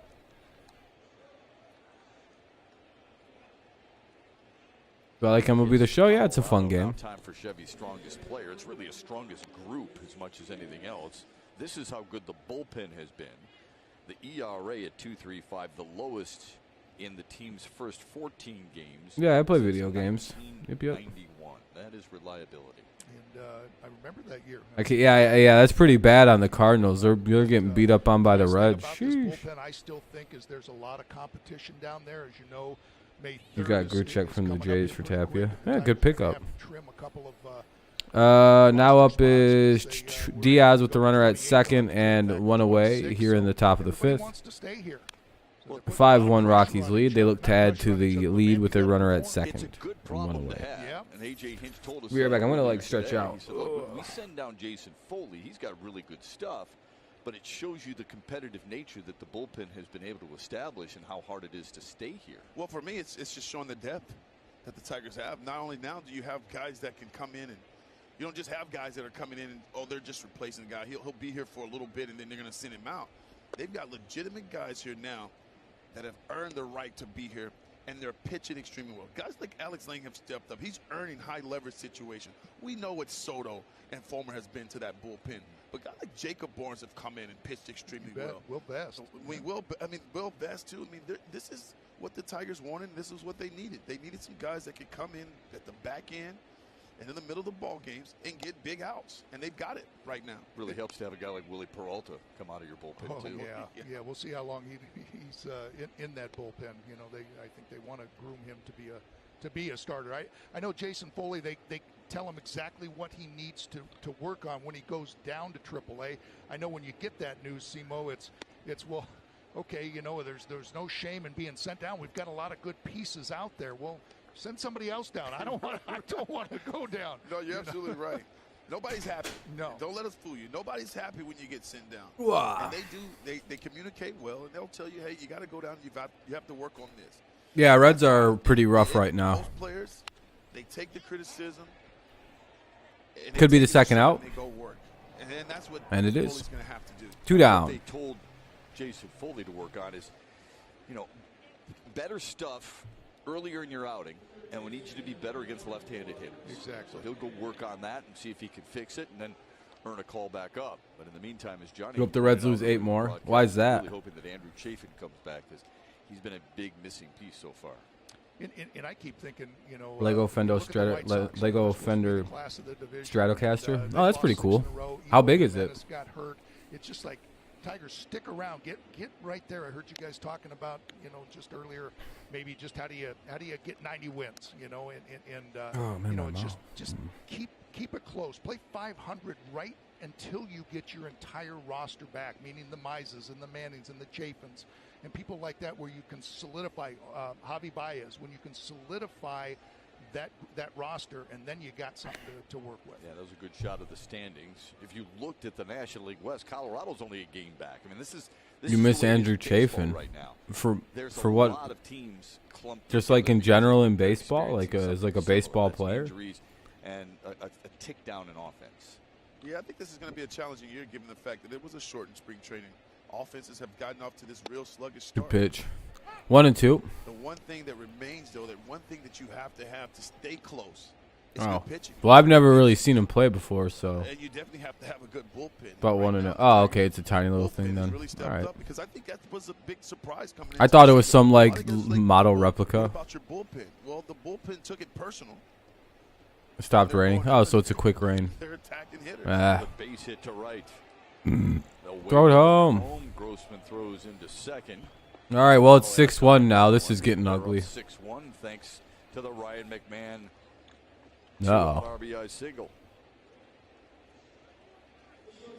Garrett Richards starting for the Rangers today. I just feel like the Colorado Rockies are putting together the better at bats today. They are not. Well, chasing top of the 5th now. Rockies lead 6-1 with the runner at first and 2 away. Right to the baseball, gets it firm, front side. And McMahon They're hitting drives a everything big that's run. being pitched. Another tack-on run and extend that lead to 6-1. 6 runs on 10 hits for the Rockies here this afternoon. 3 hits for and 1 run for Detroit. They didn't show it perhaps in game 1, but they We go 1, 2, 3. Yeah, yeah. Yeah, We got to do something with the bats here now. Well, they show patience. They don't. Here's strike Iglesias. out. We've seen a lot of punch-outs in this series, but coming into this series, they're not Oof. a home run hitter. Gave one a little ride They there, but usually it'll big be ball 0-2. They hit the ball ball the opposite way. They Foul can ball. Tough pitches to get themselves another good 0-0 pitch or a Braves. better Hey, pitch there to you go. hit. And they've worked that approach today to perfection. Yeah, and I think that was something that It's, got lost in the fact of all the excitement with Mickey getting his 3,000th hit and the 13-0, one-sided victory for the Tigers. That Shep, to your point, 0-2 though. Top of the fifth with a runner at first and 2 away. Major League Baseball. But I also look at the game that Gomber threw yesterday, making it really difficult on the Tigers. And so far, Chad Kuhl has been It's bottom of the fourth in your game. Sheesh.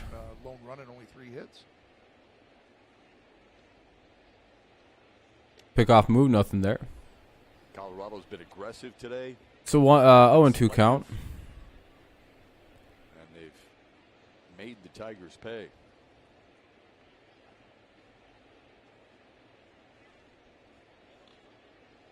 0-2 to Jose Iglesias. Here it is. Ball. Seems like they're doing. Yeah, I know, William. I'm not too worried about it. It's just a bad day today. They hit 20 hits and 13 runs. I mean, we're just to the top of the fifth. So far, anyway. They could pick it up in the next couple innings here. Yeah, Troy, it's not pretty. 3 doubles and a homer. 1-2 count, 2 away. Runner at first, top of the fifth. 6-1, Rockies leading it.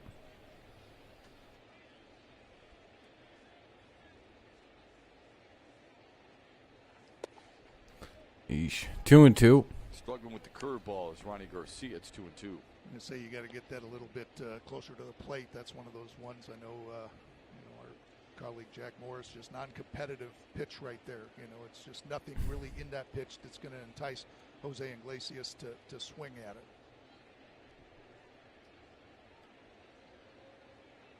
There goes the runner. The throw from Runner goes. Hey, we actually got a runner. Wow. Shuts down the running game to end the Colorado fifth. Manning, Casey Mize. I think those guys are out right now. Tigers will have the 7, 8, 9. I think that's it. Those are the only 2. Yeah, and Manning still. There we go.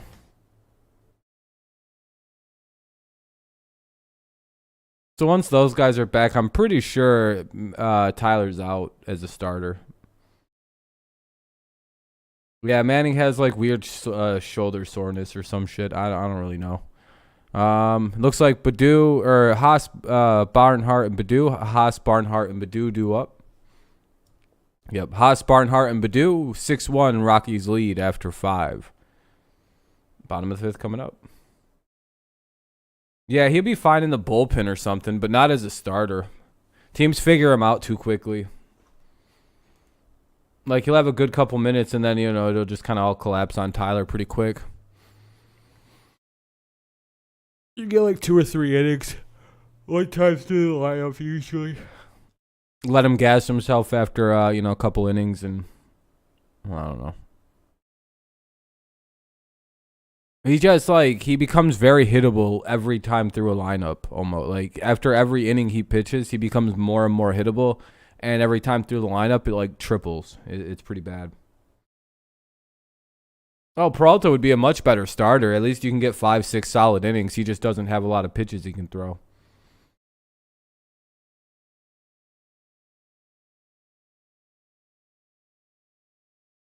And stamina is kind of trash. But he's good for fucking 4 innings, rock solid. Anyway, Haas, Barnhart, and Badu. Yeah, I think we're all in pretty... Yeah, Willie's fine. I like Willie as a pitcher. I'd rather have him doing what Alexander gets to do. Let's take this on. Here we go. Bottom of the fifth coming up. How important was it for you, or how much pride do you take in the fact that it wasn't bad. Bo Brisky, yeah, he's going to be pitching. I think he gets a start versus the Dodgers, they said. Ooh, ball way out inside. Because I say I got to do it here in Detroit. 1-0. With 500 doing in Toronto, so be able to do it here. Yeah, but I understand that one. He did start down there, so I guess I get it, Troy. 2-0 rather.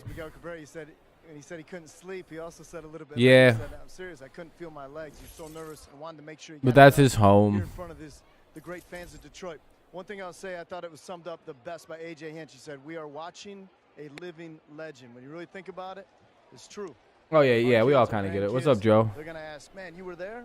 Yeah, we were there. I'm a legitimate living legend right now. Yeah, special for everybody. All right, what do we got? Why does this keep Everybody doing this? What's witnessed up with that. this? Is this broken again? We may never see it again. Hold on, I think the little pitch screen here is all busted up. My dad called me yesterday. I said, Dad, this likely, I said, It's 3-0 for Eric Haas, though. and I said, likely in my lifetime, too. I mean, just look at the numbers. It's going to be very difficult to have another 3,000 hit. 3-1, taking all the way. Conversation to have with people with Tigers kind of getting beat up on here. It's 6-1 Rockies, bottom of the fifth, 3-1 count for Haas. 29, but Wouldn't say this game's completely out of the works, but it's pretty, it's starting to get ugly. That'll be ball 4. you've got guys right now as Haas. I'm glad to hear you're doing good. You got guys right now, and you're like, One on, nobody out. your late 30s. And Barnhart's now the hitter. It's just not going to happen. Chad Kuhl walks Haas to start the 5th. Maybe the Tigers could get something brewing here. Barnhart looks like Meadows aged a few What has years. made Chad Kuhl so effective, do you think, Sam? You know, just Or coming into the Austin game, Meadows, who had a I, different, was slightly looking for a different lot of upbringing. high fastballs, and Like- for like, me today, I think he's had a really good slider. Looks like Austin Meadows might have grew up with some cash, so like he grew up like a poorer version of Austin Meadows' Barnhart. Never affects the break of a slider a little bit, and he indicated yes, it does. You know, it doesn't quite break as much, and to me, it looks like it's a little bit bigger than what I saw. You know, on the film that I watched this morning, and it's been a good. At some point, Joe, yeah, I'm just in the middle of a few things, finishing up with school-wise this semester. But yeah, at some point, man. For sure, for sure. That's a double play. That's not good. 2 down here now in the bottom of the 5th. To me, Kuhl just makes pitches when he needs to. And this is a great double play here by Iglesias getting that. Yeah, I think it'd be a fun time, Joe. I'll definitely have to have you on for one of my shows I do. McMahon, he's not It really really looks like Meadows is going to get 100 RBIs. He's playing for a contract. Yeah, I hope so. I really hope we just pay him long term. Just give him like a 8 or 9 year deal. He's clearly going to be No one turns more double plays than Colorado. one of those guys. Tied with the Angels for Unless they don't want to like long term him for whatever reason. But I don't know. At this point, it's like, It was well, interesting 'cause why he had not? some chances to go to different places.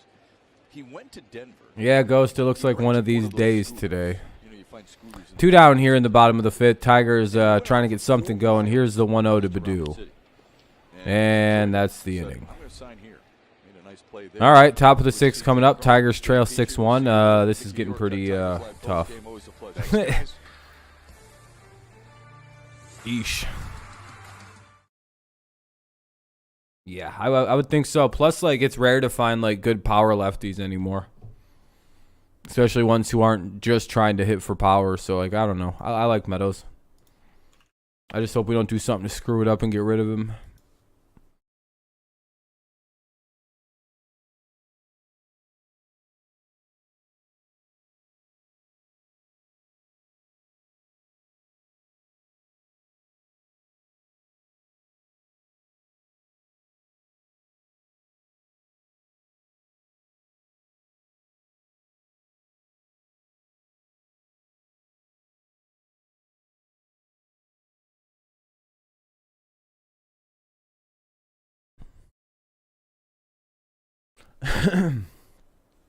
Yeah, Badu, there's a few guys that are not looking great for when Riley Green's ready to come play. Like, Badu's in some trouble here if he doesn't get it going. Because they'll go Meadows, Green, Meadows if they really have to in the future. That Meadows kid is tearing the cover off the baseball. Parker Meadows, Austin's little brother. Can you tell, bro, I'm looking at Braves in top? What? Yeah, sure, okay. It looks like Iglesias, Trejo, and Joe. Yep, Iglesias, Trejo, and Joe do up here. Iglesias, Trejo, and Joe do up here in the top of the 6th. We'll see who's pitching. Get your commemorative Miggy 3000 bat at BigTimeBats.com. By Comerica Bank, raise your Yeah, Badu, I don't know what happened. Garcia's still pitching for the Tigers. Visit your Oh, closest boy. dealer for exceptional offers all month long. Kids Day on this Sunday. So cool for them to get a chance to be on the field and running out with the players as they take their positions. Ferris wheel is in full bore. And our friend Andy Dirks is in the building with his family. Hey, Andy Dirks is at the game. Taking in some baseball, some Tiger baseball with the fam today. It's good to see former Tigers coming back, hanging out at the That's ball. kind of cool. Oh, yeah, the Jays. Joe, I'm sure you're enjoying that. The Jays being one of the premier teams in the league right now, and especially as the season will progress and keep going and going and going. Tough game against the Astros, though. They're not a fun team to play. 1-1. Third time this year, the third game. Yeah, we just kind of fall apart by game 3, it looks like. Ghost. I know, it'd be kind of cool to have both the brothers on the team, Christopher, if it winds up sticking there. Good team, Houston? Yeah, they are. You can't make a single mistake against them to do good against them. One away, though. A little fly out there. Now up is Trejo. Will the Tigers make the postseason? It would take a lot of help from around the league. I don't think they control their own destiny whatsoever on that one. It would take other teams kind of falling apart, not doing good, and the Tigers kind of just at least finishing with like 85 to 90 wins, and it's with the way that the AL East looks and the way that the AL West looks, it's such an uphill battle. They need so much help. Next year, yeah, I think they should be a legitimate playoff team, or at least a threat to make the playoffs. This year, if they make it, they completely overplayed expectations. Laid off at 2-1. The way I look at it, if the Tigers make the playoffs, AJ Hinch should win Manager of the Year and Al Avila Executive of the Year. And I don't really think it should be close with those awards. If the Tigers make the playoffs anyway, 2-1 foul back. Those awards are Tigers will sweep those front office awards. It won't be close. So I said to him the other day, how's that food bill? And it's injured too, so we can't really even get a good look at it. You know, baseball players, as you well know, on the road quite a bit. Who takes care of them? His father takes care of those. Yeah, a year or two. This year and next year probably. He's starting to get old. If they ban the shift, he might be able to kind of eke out another year after that, maybe. But they named him Rocky, but he says I also call him El Loco. El Loco. He's a little crazy. That's the complicated part. Is the shift is kind of shortening certain guys' career. Careers rather. That was really shitty speech. All right, here's the 2-2. In the air, right center field. I don't like that spot with certain guys. Oh, there we go. All right, cool. 2 away. Now up is Joe, the top of the lineup for the Rockies. Top of the lineup, it'll be Connor Joe. He is 1 for 3 today, scored a run, so we got to be careful here. Yeah. 2 down here in the top of the 6th. Tigers looking for a 1-2-3 inning. They haven't had one in a minute. Jump on that because Sedona, if you've never been there, is beautiful. June 12th. The Tigers are going to be in Arizona on my birthday this year. That's bullshit. Here's Connor Joe, the leadoff man. Doubled and scored in the 4th. Twins, yeah. If they my prediction with the Twins was if they could get over whatever the hell happened to them last year, where they just couldn't at all hit as a team, like collectively just stopped hitting altogether. They just couldn't hit last year. If they got over that, they'd probably be good. I'll be right back. God blow my nose. 3 hits in the series for the 29-year-old from San Diego, California. Looks at one just outside, 2-1. Yeah, you can tell that Connor does an excellent job of making adjustments. Tyler Alexander was pounding him on the inside part of the plate, especially with 2 strikes coming in there. And his last at bat against Tyler, he pulled those hands in quite like that. Yeah, he did. But he was able to keep it fair. So that's again, Shep, that's what you want to see from hitters. You know, you want to be able to make the adjustment pitch to pitch, at bat to at bat. But you also have to recognize what the opposing pitcher is trying to do to you. And it just seems like to me Connor has a pretty good ideal up there. Sure looks like it. Full count here for Connor Joe. Yeah, I'm glad the shift's going away. Yep. Can't wait for the shift to be gone. Here's the 3-2. Grounded to short. Hey, thank you for subscribing, man. I appreciate that, Don. Very, very kind, man. Thank you very much. You're too kind, my friend. Thank you very, very kindly. Thank you for joining the channel. You get a fun little message to pop up. Hey, the Tigers get a 1-2-3 inning. They haven't had one of those since the second, so much needed. And yeah. All right, comeback time. Dude, my nose is so fucking itchy on the inside right now. Isn't that the worst when like it's not exactly like scratchable, but like it's like right on the inside like ridge of the nose, where it's like, man, what the fuck? I hate allergies this time of year. Player's just going to play right next to second base up the middle. Yep. I mean, to be honest, as long as there's two guys set to either side of the base, I'm fine with it. Because to some point it has been bad for offense. No, kind of, Brian, kind of. You could always like it's. Do you remember what it was like before the A's started doing all this AIDS ass shifting, putting like 50 different guys onto the right side of the infield? Like that's so bad for baseball. Like I'm pretty sure you can still depth shift at like almost unlimited like ranges. You could still come play very close or play very far back.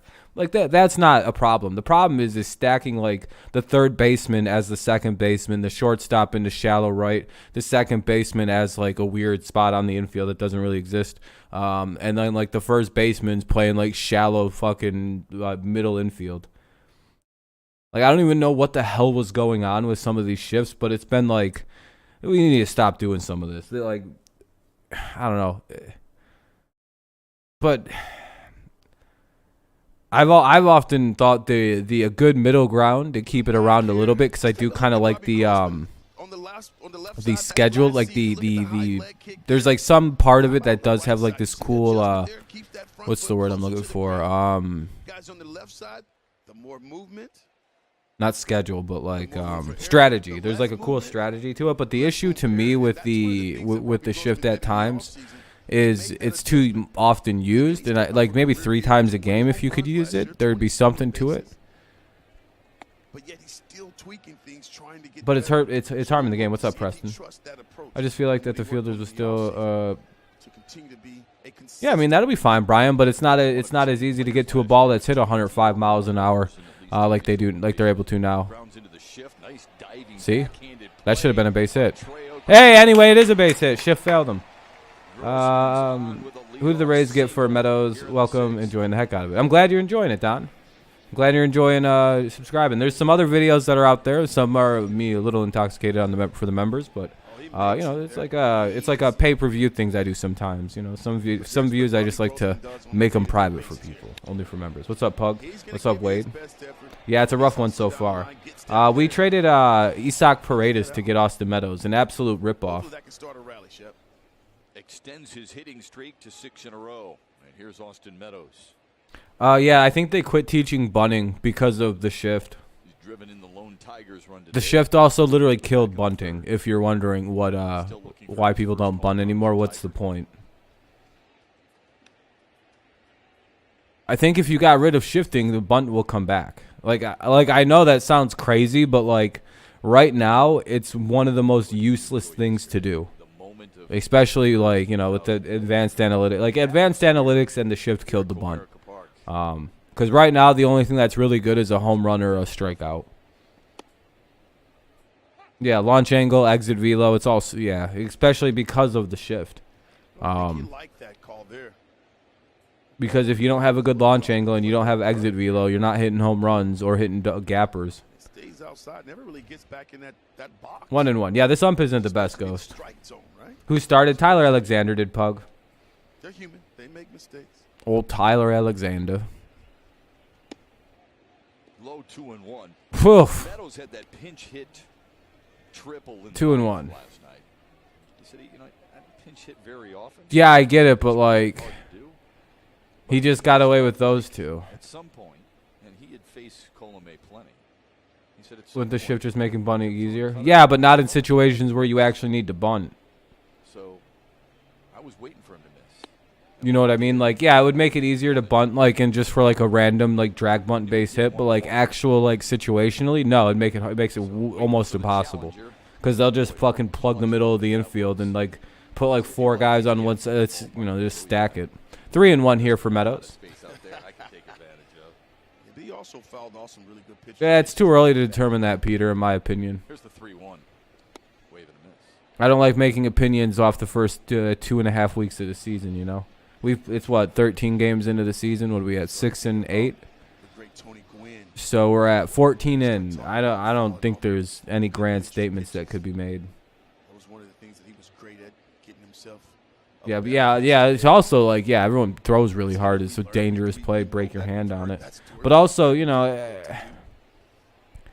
I don't know. I guess you guys are a little bit more right about. I don't know. Just situational bunting. The defense knows when a team's gonna bunt too, so like they can shift and take it away. You know. Hey, there we go. 2 on, nobody out here against Cool here in the 6th. He's up to 70 pitches now. Yeah, it's hard to hit the bunt, dude. They're just dropping breaking balls on situations that call for a bunt. Get you with 2 strikes and then fucking pitch around it. Top of this Tigers lineup, from an on-base percentage standpoint, with Robbie Grossman, sees a lot of pitches, not afraid to take a walk. Yeah, Meadows got a lot. Yeah, there was a couple in that fucking corner that should have been called. Having that same kind of approach. Yeah, Gallo's hilarious about bunting on the shift. It's a good idea. If somebody shifts on you, just bunt it the other way. But situational, like, you know, you got a thing where you should bunt a guy, or like it's too obvious when a certain guy's gonna bunt. Oh yeah. Bunts work great now. They're fun little plays now. It's fun. But again, used right, it works. But like here, if Baez wasn't batting, this would be a bunt. No, I'm just kidding. 1-1. All right, Baez. This is where we need a kind of clutch situation here. We could use a home run here. Bottom of the 6th with 2 on, 1-1 count for Baez. 6-1 is the Rockies' lead. Could use a Baez bomb. He went. Didn't go. No, didn't go. Cool. 2-1. 2-1. 6 runs, 10 hits, no. Yeah, he looks a little jittery in my opinion. That's probably just because he hasn't played in a minute. He has a 44% chase rate. Jesus, this dude swings at like every other pitch.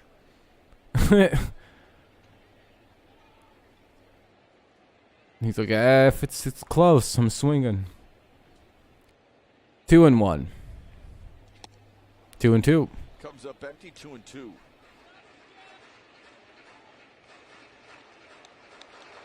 Two on, nobody out. Bottom of the 6th. Baez is up with the 2-2 count. Rockies lead 6-1 here in the bottom of the 6th. Tigers need a good little hit here from Baez. What's up, Brianna? Yeah, especially in baseball, Brian. 41 of them for strikes. I have no idea, Ghostified. I don't know how he takes that pitch after not being able to take some of those pitches. Okay, he's so confusing. Yeah, Troy, I agree. If he was willing to take walks, but I think Baez hates walking. I think there's like something in his brain that goes, nah, strike out rather. Looks like he called some of the play. Yep, exactly. Troy, if he could flip the narrative and stop chasing bad pitches, this dude will walk 100 times before they figured it out. He'd be like, oh, get a high beat.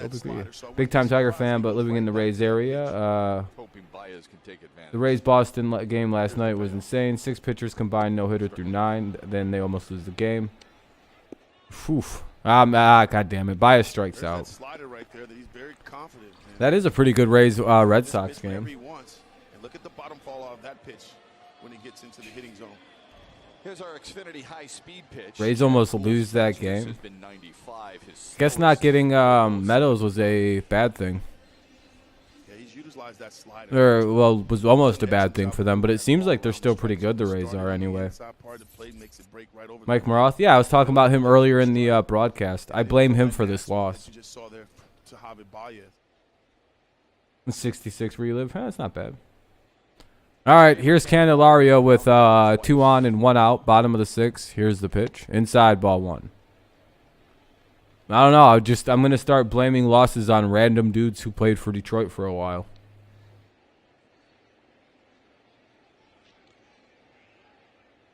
Should have signed Correa, right? Ghostified.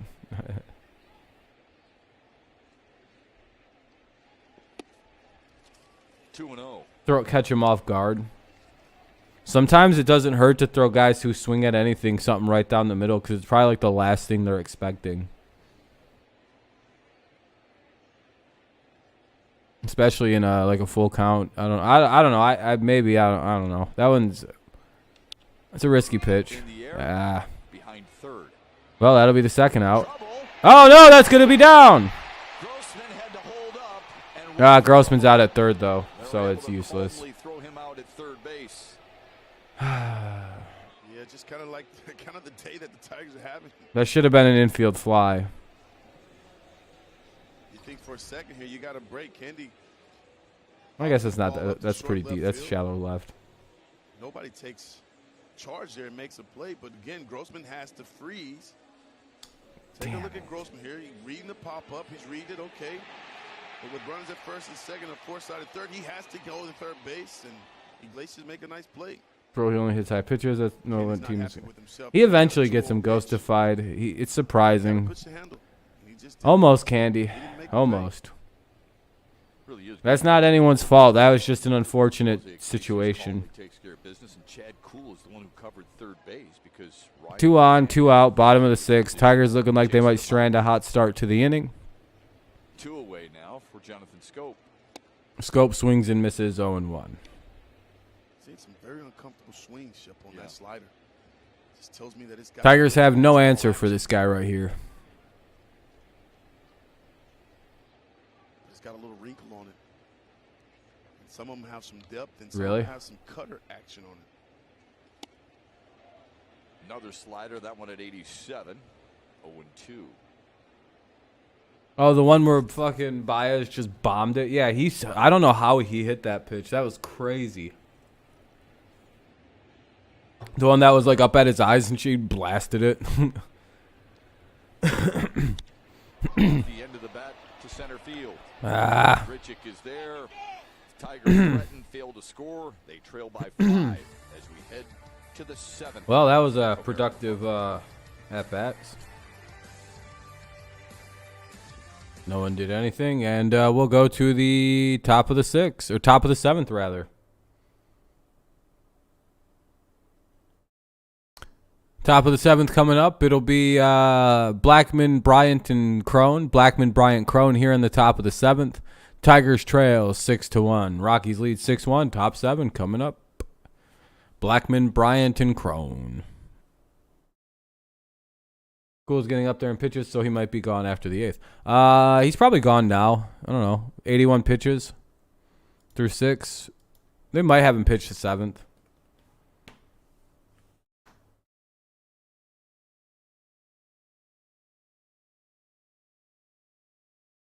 Yeah, I'm not too worried about bad offense early in the season. Again, for the millionth time, or the billionth time. Oh well. It's just a bad offensive day. I don't know. It's no different than what most of the league is going through. I'm not too worried about it, guys. If this was like mid-May and we still couldn't score, then maybe I'll be a little bit bothered. But I'm not going to get upset.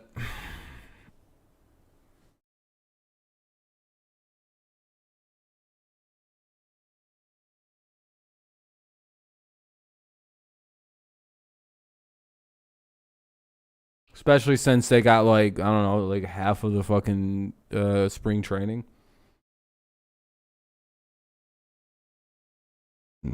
Yeah, third time through a lineup's a bad thing. That's when guys start fucking teeing off on dudes. Until Tuesday, purchase an exclusive ticket package featuring a limited edition K-Mare's, oh, that's kind of a cool thing, Dom. Plus a ticket to Miggy's celebration. Yeah, I tend not to worry this early in a regular season. I try not to anyway. It'd be nice to see a little bit better hitting and a little bit more consistent defense, but we'll get there.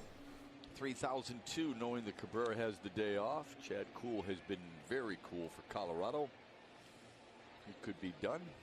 Looks like he might be done for the day, though. Tigers can get to the bullpen. Bullpen continues to be effective for Detroit. Jacob Barnes in a wall side windows pitching. Barnes is up now. Enters the 7th. Look at the numbers there. Who's from Chuck Jacob Nasty? Barnes. He's been very effective here. 5 in the third innings.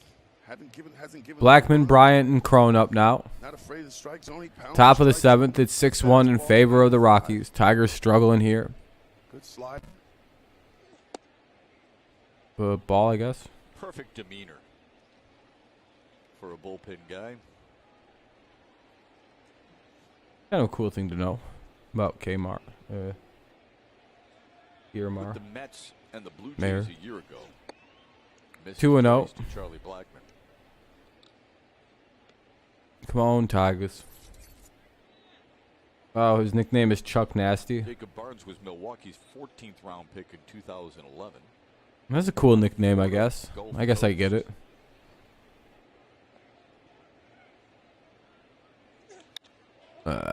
Probably a base hit, right? Over to Scope in shallow right, and they throw him out. Hell yeah, it's cool to have a second baseman in shallow right. Anyway, one away. Number 24 graces the wall behind us, and then of course the statue will come shortly thereafter. Spencer Torkelson said in between games 1 and 2 yesterday, they were all sitting around and they said, we realize what happened, but we don't feel Wait till the All-Star game to judge. Yeah, it's not. That's also a pretty good time to start. You know. And the reality is, just That's like you give teams wide berths. But again, I've also seen teams be bad till the All-Star game, like the A's or the Cardinals, who are usually kind of bad. Then after the All-Star game, they turn into the best teams in baseball and make the playoffs. Almost every year with those two. Yeah, I think what they were most. Yeah, our bullpen's also the last 20 innings been unreal. So you know, plus it's only going to get better with Chafin coming back.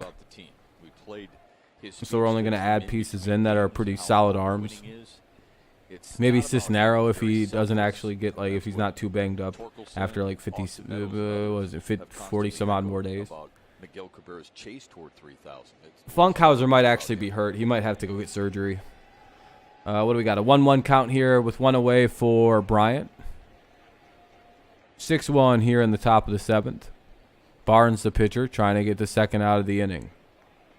We've frustrated Chris Bryant. This dude hasn't hit at all against us. Right field.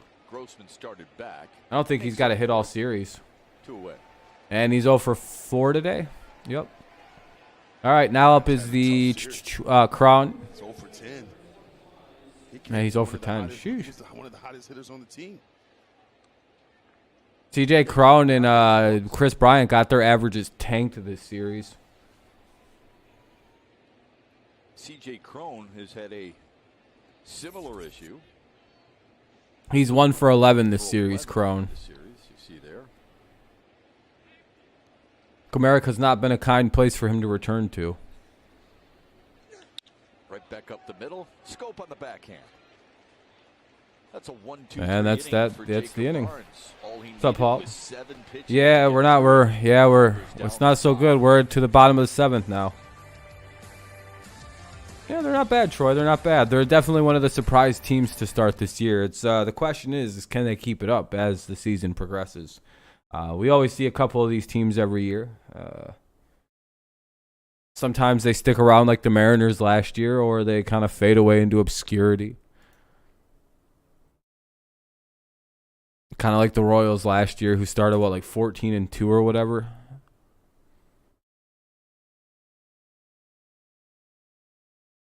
So.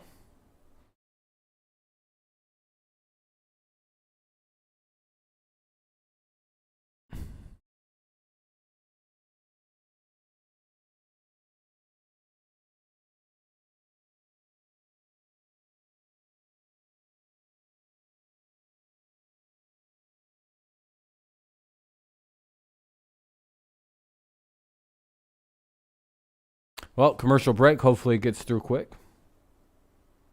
I think AJ needs to shake up the lineup a little bit. I would give Scope a few days off. Well, they got today. They got the rest of today after a couple more innings, and tomorrow off, so they'll be all right.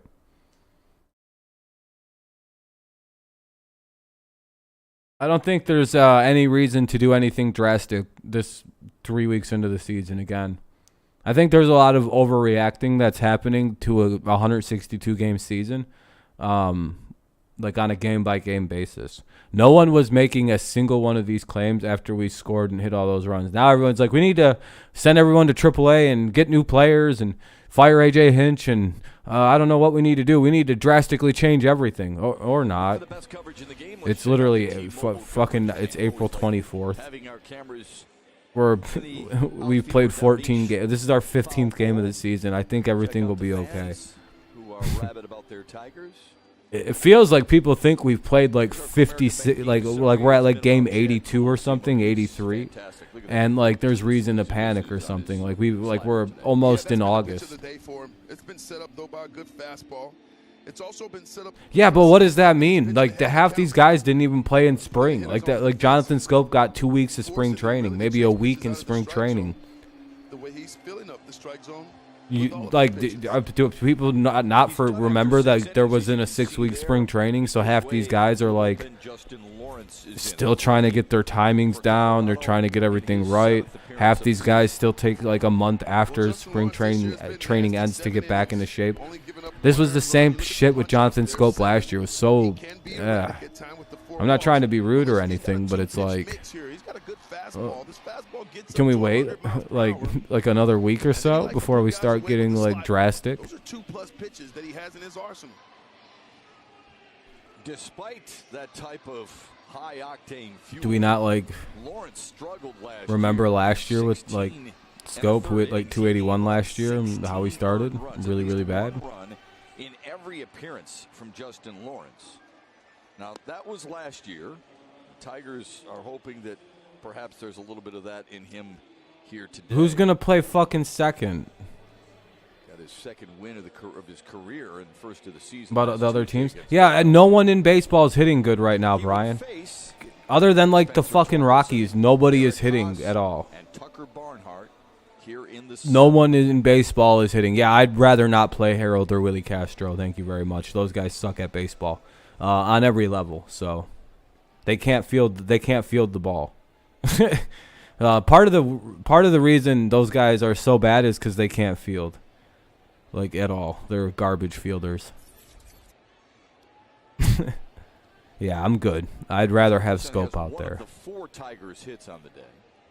You can have your shitty team of the Castro brothers at every position, but I'm good. I don't even want those guys on the team anymore. I'd rather have Cody Clemens and fucking Kreidler as backups. Whatever, though. You can have your Castros. Ugh. But one of the best things you can do with the player who's slumping is sit them on the bench and take away their at-bats. That usually helps out quite a bit.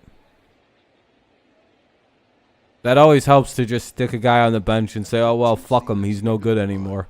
And let's start these shittier players who will do worse than Scope and just strike out every at-bat. Yeah, let's bring in the fucking losers. Sorry, I think it's way too early to suggest we should platoon one of our best hitters in Scope because he has had a rough start to this season. That's a dumb statement, Paul. You do realize it's still the second week of the season, right? No team in baseball would be that dramatic to literally one of their best hitters to just be like, well, you're done now. We're gonna turn you into an every other day kind of player. Why would you do that? That's called destroying your lineup for. Maybe you'd have an argument if this was like June 5th and he was hitting like garbage still. But it's literally April of what was a shortened spring. 98 miles per hour. That ball started on the outer third, more on the outside corner, and it runs right back on the plate. They've given him days off. What are you talking about, dude? That's just wicked. But take a look here at the arm slot. See how that ball where he released. He's had days off. That doesn't help. It's literally we're fucking a week. We're 2 weeks into the season, man. How many days off do these guys need? They have a day off tomorrow. They'll be all good. They'll eventually start hitting, man. I know you know baseball better than this. I'm really confused about this. Gosh.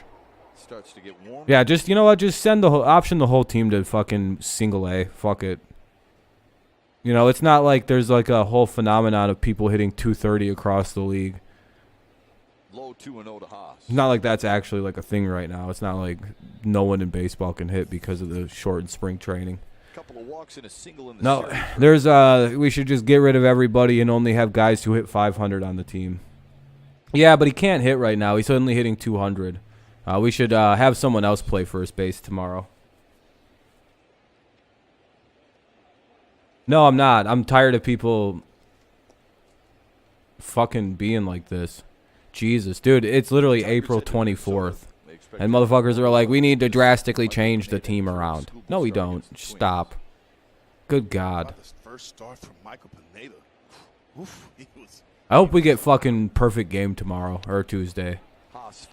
Sometimes I just hope we do bad on offense just to watch people cry about it, because it does make me happy to watch people bitch about stuff like this early in the season. Like, it's like indicative of anything. Like, it's just, it's like, oh no, everyone in baseball can't hit, so it's the Tigers are fucked specifically. Yeah, okay. Maybe if the league was hitting like 350 right now and the Tigers were hitting like this, I would be a little worried about it. But no, everyone in the league can't hit right now. There's like 3 teams that are hitting the ball, and the Rockies are literally one of them. Was he thrown off? Oh, he got down still. 2 down here in the 7th.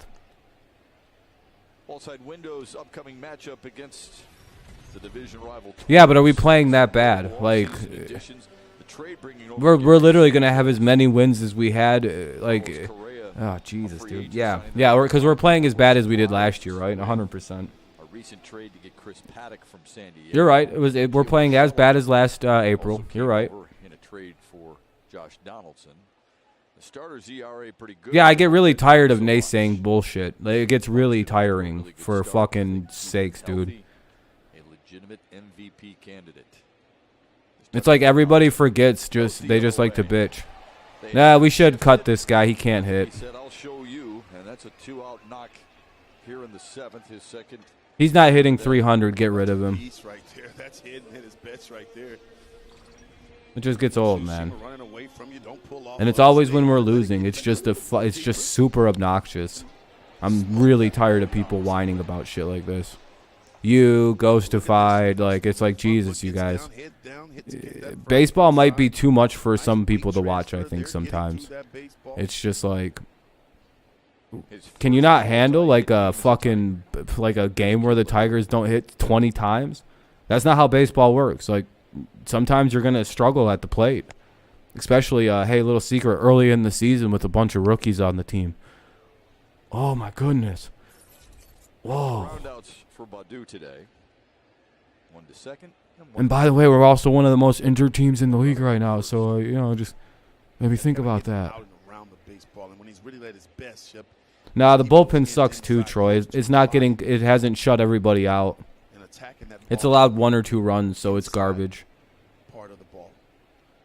Right now, a little off. There's no bright spots on the Tigers. They're winning 1 game only for the rest of the season. All these guys suck. Every other team's bullpen gives up 0 runs and only hit, and everyone gets 3 hits every game. I don't understand why the Tigers are the only team that can't hit the ball this year. Seems like everyone else is hitting 500 as a team right now, and the Tigers are the only team hitting like 210 as a team. Well, why is that? I don't know. Why are the Tigers the only bad offense right now? Tell me about his hitters and what he's preaching to them when he starts talking about the pool side. I can't even appreciate the good things on this team because all I fucking hear about is the shitty offense. Left-handed side, I want you to think that Corvette, that nice shiny Corvette there. Like, oh man, you guys need to focus on some of the positives of this team right now. How about the fact that we pitch really, really well minus today? Yeah, but we can't hit. Yeah, I'm not worried about the hitting because the hitting will correct itself as the season goes. You don't really fix bad pitching though. That takes like a whole off season to address. Yeah, but we can't hit, so this season's gonna suck. Yeah, no one can hit. Yeah, but we can't hit. Oh my God. Why can't we hit 2 weeks into the season? This is bullshit. I don't know. Have you ever watched a Tiger season? Yeah, I've watched all the baseball seasons of the Tigers. All right, can you point to me one time we had a good April? Just being simply put. Breaking news, player updates, stat leaderboards, and more for your Detroit Tigers. That's the God, man. app. This is 2 straight. Every loss this season has been this, by the way. people whining for 2 hours about not being able to hit. Totally enthralled. It's like, but when we win, it's nothing but praising the offense, praising the team. It's like, Jesus, you guys are way the fuck too game to game. Some of you, not all of you, some of you, anyway. Like, Jesus, can you guys not, like, understand that there's, it's like a weird, very game-to-game response people have right now, and it's like, that's not how baseball works. You don't go game to game. You will never enjoy this sport. You will be like one day very happy, then the next day depressed, and then fucking driving yourself crazy with contradictions. It's almost, that was a really nasty pitch. Strike one. That was a really good slider right there. 2 away with 2 on. Bottom of the 7th, Grossman's up. Would be nice to see a home run here. That was another really nasty slider. Grossman's probably going to strike out here based on what I just seen this pitcher throw 2 in a row of, even though that last one was hung up there a little bit. I don't know why he didn't swing at it. Actually, yeah, that was a little hung. I guess it was in a good spot. I'm going to stop talking about that now, but good gosh, that was... I can barely stand the negativity. I'm not that kind of guy. I don't really like to shit talk the team like that. I'm actually a fan of the team. So I don't like to sit here and badmouth my favorite team like that. That's the pitch that he trusts. There are plenty of places you can go to and find that, but I don't do that. Hey, there we go. That'll be a couple. That'll be at least one. Move. Runner will get to third. He's in there safely. All right. First and third. Grossman picks up a run. It'll be first and third. 2 away here. 6-2. All right. A little bit of damage there. Getting a little bit of the runs back.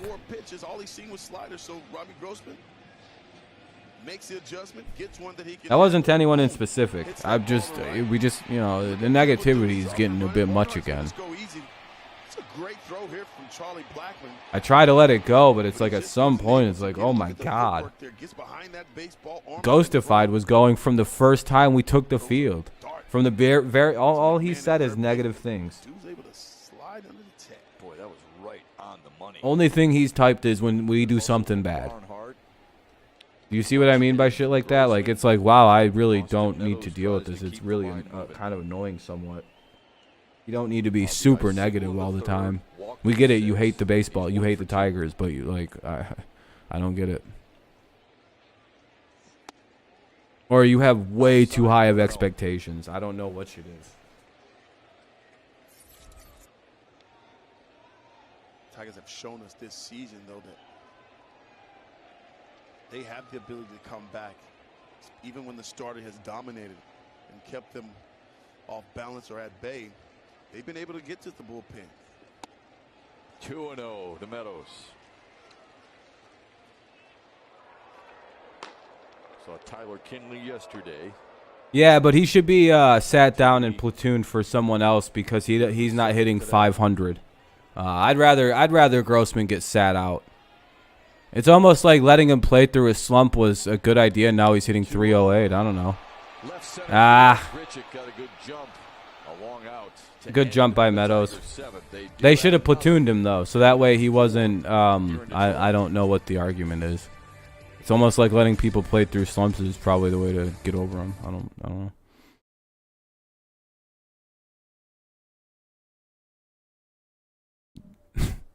Sorry, I hate judging things too early in the season. Sorry, I'm like this every year until like May, because everybody but me and like several other people just seem to like. There's like this weird thing where people like judge baseball games. I think it's because they forget, or it's just like a football instinct to go game to game to game to game to be critical of things game to game to game. Like, because if football, right, like that's the right mindset to be. By the way, we're going to the top of the 8th. Tigers get a run back. It's 6-2 now here in the top of the 8th. It'll be Grichuk, Diaz, and I don't know who the other guy is. Oh, McMahon. Jimenez is pitching. Joe Jimenez. But like by like mid-May, everybody kind of remembers that you can't really take baseball like on a game to game to game thing.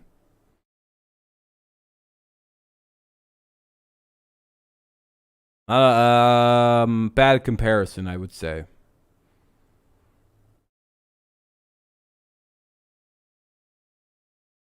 Lions don't win playoff games. Tigers win playoff series all the time. So that's kind of a bad comparison. I would say like the Orioles would be a good equivalent to the Lions. Big money encounter. Randall Grichuk has had the best series of any player in the series. The Marlins. Getting ready for work? Hey, man. Hopefully you have a good time at work, Kevin. The Marlins have achieved a championship. The Lions, I guess, have championships too, just not any Super Bowls. 2 for 3 yesterday, 3 for 3 so far today. And he is a triple shot. Tigers have never lost a playoff series to the Yankees. Like, they're actually like a real team. Wallside windows pitching change. Joe Jimenez is in to work the 8th. Taking over for Jacob Barnes. Yeah, something like that. Pittsburgh, Cincinnati, but probably the Reds. Or no, probably Pittsburgh is the best example. Barnes and now Jimenez for Detroit. Orioles feel really solid too because they were even good in like the 90s when the Lions would have been. Pitching with a different kind of confidence. Attacking the strike zone. Trusting himself. But like the Lions, the Orioles have this like giant fan base. It's kind of confusing, but like, you know, whatever. A lot of people live in Baltimore. Grichuk fouls the first pitch away. 0-1.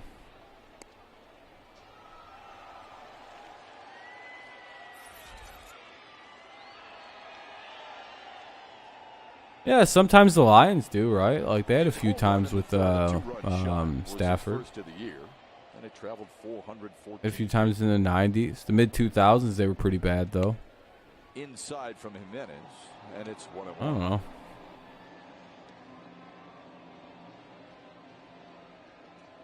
Probably about as often as the Lions do. Lions were just really bad for a minute there. That's a good strike. 1-2. 1-2. And when you're seeing the ball the way Grichuk is right now, it does come into looking like a beast ball. Yeah, hopefully. He had a good rehab appearance today, Kevin. Hey, we're at 32 likes. Thank you guys very much. Very, very kind. Thank you for all the likes so far. Struck him out. Hey, there we go. 1 away. Be nice to get Chafin back at some point. It's a good pitch here by Joe Jimenez. Like a little slider there. Didn't have a lot of depth to it. Stays at the top of the strike zone. Looks like Grichuk swings underneath it. Maybe expecting a little bit more depth. Had a little bit more cut action. What do we got? 1-2 count? What's this? Oh no, it's fresh. Takes the first Ball 1. Away. Walked in the first. 0 for 2 on the day. Elias Diaz, the hitter. Excuse me, that was a big ass burp. Beat strike 1, 1-1. Today is the first day of his rehab with the Hens. 2 strikeout, 2 of the what? Strikeout 2 of the oh, he got 2 strikeouts. Okay, that's pretty good. Hell yeah. Sounds like he's about ready to come back soon. Sounds like you won't need much time down there. Yeah, I would say our bullpen's actually looking really good, by the way. Especially if you can add in Tyler Alexander as like a middle reliever, which is not a bad. I know he's not a good starter, but middle relief he's great. Yeah, the '84 Tigers were built different though.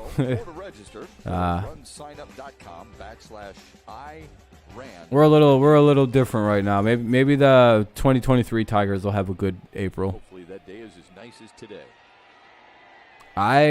It's been a while. 82 degrees. Kind of last year, I would say, Troy. Our bullpen was pretty good last year overall, I would actually say. If we had one really big bright spot is if we were in a close game late, we could often win those games. Ryan McMahon is 1 for 3. Had an RBI single his last time. And I would say our bullpen was pretty solid last year. For as bad as the team was, I mean they won 77 games, so they kind of shock won a lot of games last year. I'd say our bullpen was all right last year. It was definitely part of the reason we won as much as we did. Because again, getting into a lot of those late games, we would be able to control the shit out of the pace of it. We had pretty good closers with Fulmer and Soto working together in tandem, with Funkhauser pitching the inning before with Cisnero. Like there was like this good kind of like build last season to like what we have right now. It just sucks that Sis got hurt and Funk. If we had Sis, Funkhauser, Fulmer, Soto, and Chafin, man, that's a solid bullpen. Now you could add in Barnes, Jimenez. All of a sudden can pitch. Fucking. I would say this is our best version of a bullpen in a while. Great throw to third, Chris Taylor. Is it Thunders? Might be. Looks like it might want to. Albuquerque, you remember him? Struck him out. There we go. Let's go to the bottom of the eighth. Comeback started. 6-2 is the score here. It'll be Baez, Candelario, Scope. Baez, Candelario, Scope, 0 for 9 combined at the plate. Albuquerque was the shit. Yeah, he had a fun time. That was a fun guy. Yeah. You remember Joel Zamaya blew his arm out playing Guitar Hero? There was like a sad documentary about him being addicted to Guitar Hero and shit.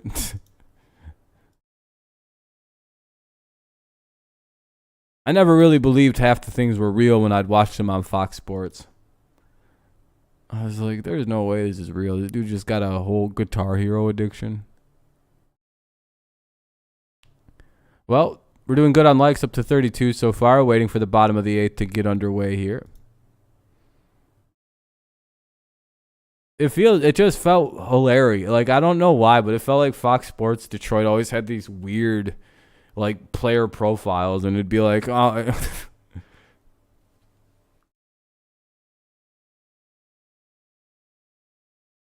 Oh, Zamaya, yeah, his fastball hitting 102 miles an hour on average was hilarious too. Like it's such a, and then he just ruins his arm playing video, fucking Guitar Hero.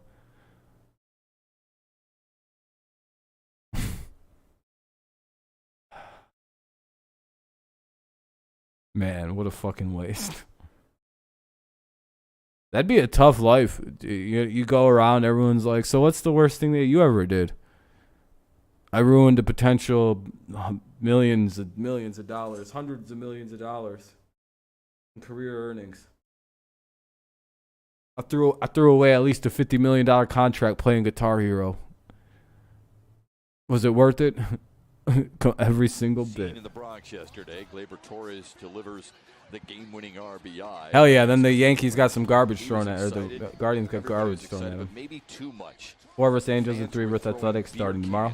Damn, that's a pretty good trip. We got to go play the Twins and then the Dodgers. It looks like. But I think Twins is at Twins and Dodgers are on the road, so we're on a road trip too. It was great what he and Mercado did, but Miles Straw actually climbed the electronic fence to get at a fan because that fan was saying and throwing things at Stephen Kwan, who was injured earlier in the game going for a fly ball in left field. And Miles Straw said, you know what, maybe my emotions got the best of me, but at some point, you know, you got to do what's right. And Guardians look pretty good so far. I'd agree. And Oscar Mercado said the same thing. Look, fans can say what they want. I suppose they can do what they want, but there has to be repercussions when you start throwing beer cans. Nah, I thought that was funny. No question about that, Chef. But then again, I've had an experience there in New York. Everyone's gonna run their mouth. I don't know. That's the Yankees fans. Yeah, I don't know. They're a rowdy group of people. But when you start throwing batteries and throwing beer cans, it's just unacceptable. 2-0-2. I think a lot of times, quite honestly, we almost, and I say we as members of the media, glamorize how hard it is to play in certain places and fan bases like Philadelphia and New York specifically. All right, here we go. Here's the 0-2. Pride in that, but that is crossing the line. Baez just hits a comebacker to the mound. and 1 away. Now up is Candelario with 1 away in the bottom of the 8th. 6-2 Rockies lead it. Second appearance of the series and 8th of the season. And I think Kinley's in for the White Sox or for the Rockies. New York Cleveland controversy. I'm going to stretch out. I got to walk around. To handle is the fact that it was a good baseball. You guys hear the game if I stop talking? You know, it almost takes away from. Yeah, I like Simo in the booth too. Especially one for Gleyber Torres. Well, there's no question it takes away from the game. He's gotten so much better than a couple years ago. Unfortunate incident. Kinley, yeah, he looks like it. It says he hasn't given up any runs yet. Can clean that up. So what is his ERA? 0? Protect the Yeah. players a little bit more. Absolutely. Shift is on. Seems pretty solid. Candelario. 1 away, Candelario, and should be the second out of the inning, and it is 2 away. Big blow for Chicago. Remember, they won the division without Eloy Jimenez and Luis Robert for most of last season, and now a hamstring pull for Jimenez in this game at Minnesota, right there. He had to be carted off, and you hate to see that because he's such a good young player for Chicago. It'll test their depth like it did a year ago. 2 outs for Jonathan Scope. You start thinking about some of the injuries and some of the teams that are really dealing with some injuries, but big time injuries. Thank goodness we've got Javier Baez back, but there's a lot of teams that are dealing with this. And then you start thinking about the class of this division, which is the White Sox. That's going to be a big blow, Shep. There's a base hit for Jonathan Scope.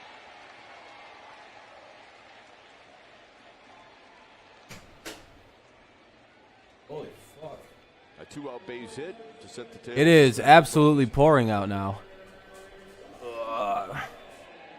Looking chalked. What's looking chalked mean? Mickey Lolich after Star 68 series was right-handed pitcher, but switched to left after. Oh, actually, yeah, I remember that, or at least hearing about that. I missed the bro hatred between Rod Allen and Mario. Yeah. Here's Torque now. Danny McClain, 31 wins and no one talks about him. That's crazy. That is actually really crazy. Danny McClain. I feel like Doc Ellis also doesn't get as much love. He has one of the best looking baseball cards I've ever seen though from Topps. I think they made one that looked all like it had like refractions all over the plate. Like it was like just a very like trippy looking card. And I think it was because obviously they made it for a very specific reason. I don't know if it was a misprint or if it was like designed to be like off a bit and look very kind of trippy. Because, you know, by now everybody knows the lore, right? With Doc Ellis and the. In there for a strike and a high one at 1-2. Except a lot of hitters, you know, have little keys, little things that they do while they're in the batter's box. Just little reminders. You know, you'll see guys turn their front shoulder. And basically means it's not looking good. Okay. All right, 1-2 count for Torque here. Just to remind themselves, stay on that backside, see that ball deeper. Bob Welch won 27 one year, and no, it's crazy how pitchers will have these 1 great seasons or 2 great years, like you guys are saying, 21 wins, 31 wins, 27 wins, and they just vanish from like discussions. Yeah, I think robot umpires are coming. I think robot umps are needed for the simple fact that I don't think the human eye can detect the subtleties of 95-mile-an-hour changeups, 85-mile-an-hour curveballs, 97-mile-an-hour sliders, cutters at 93, sinkers at 95. I don't think the brain can process some of the subtle movement. Like, they're really good about it, like, and I feel bad for umps that are good at their job, but, like, most people can't do that anymore. Let's go to the top of the 9th. It'll be Iglesias, Trejo, and Joe. Iglesias, Trejo, and Joe, 8, 9, and 1.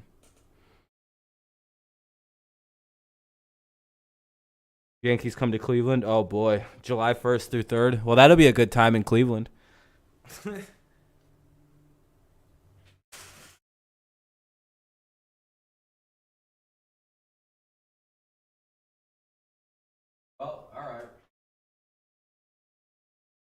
So that you guys know how you said it was pouring out in Grand Rapids? You know how you guys all said it was pouring in Grand Rapids?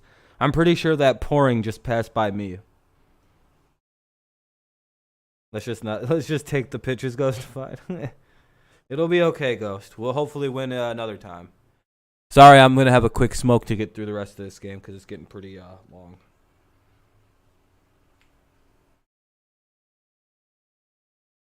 Oh, man.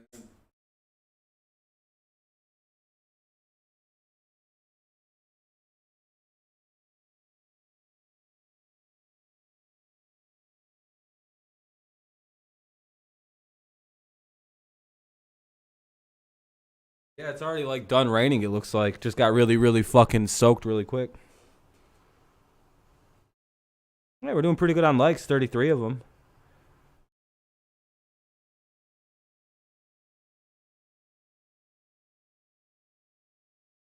Tigers baseball on Valley Sports is brought to you by your Metro Detroit Chevy dealers. Put it in D and see why Chevy drives the Motor City.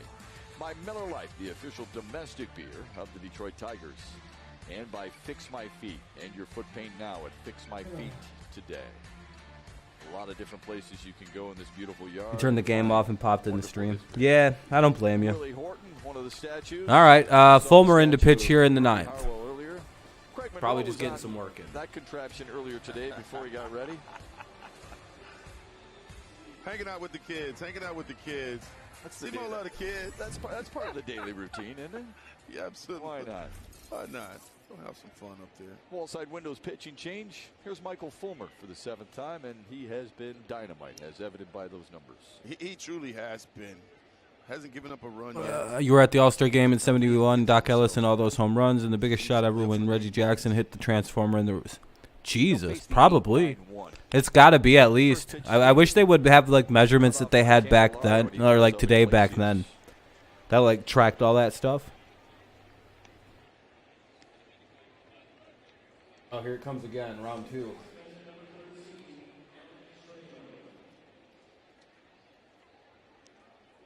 Still get a kick out of Michael Fulmer's answer the other day about the Cabrera celebration of 3,000 hits. Asking A.J. Hinch, hey, do you think we can come out from the bullpen when he doesn't? A.J. Hinch says, I would hope you would. Absolutely, we want you to come out. So the whole bullpen ran out as part of that celebration because, let's face it, bullpen guys like Carlo Estevez for Colorado oftentimes feel a little separated from the team because they're out there in their bunker. Just finishing up a smoke here. I'll be done and talking normal in a minute. What's up, Daniel? Rockies headed to Philly for 4, then head back home to play the Reds. There you go. That's not bad.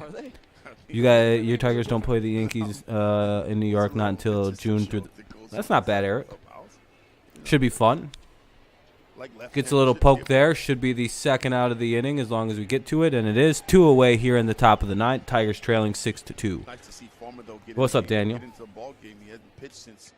Wednesday. Yeah, so this is a work day. This is a work day because he's a high leverage guy. Yeah. And again, he lives for those moments. But you got to keep him sharp. So it just seemed like this is just get a little work in. Keep him fresh. Yeah, they don't want to sit too long with relievers. Oh, absolutely not. You got those routines and that rhythm that you want to keep. Faces Connor Joe.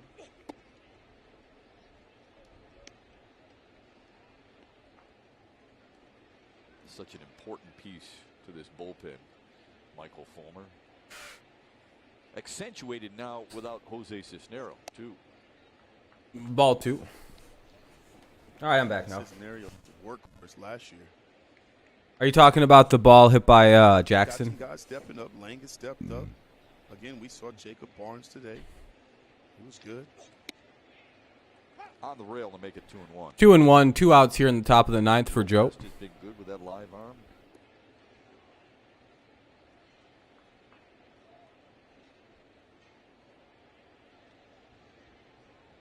Here's the 2-1, and that's down for a ball. 3-1. Damn, the Reds are really up 4-1 on the Cardinals. That's pretty surprising. Some guys that can bridge the gap. Didn't see that one coming today. Here's the 3-1 and ball 4. And he walks Connor Joe. Bah. He won't be happy about that.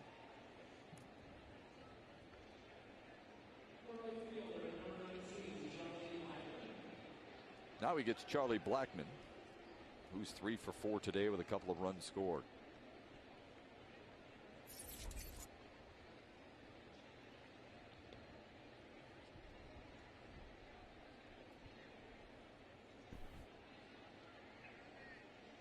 All right, here we go. Now it'll be Blackman's up.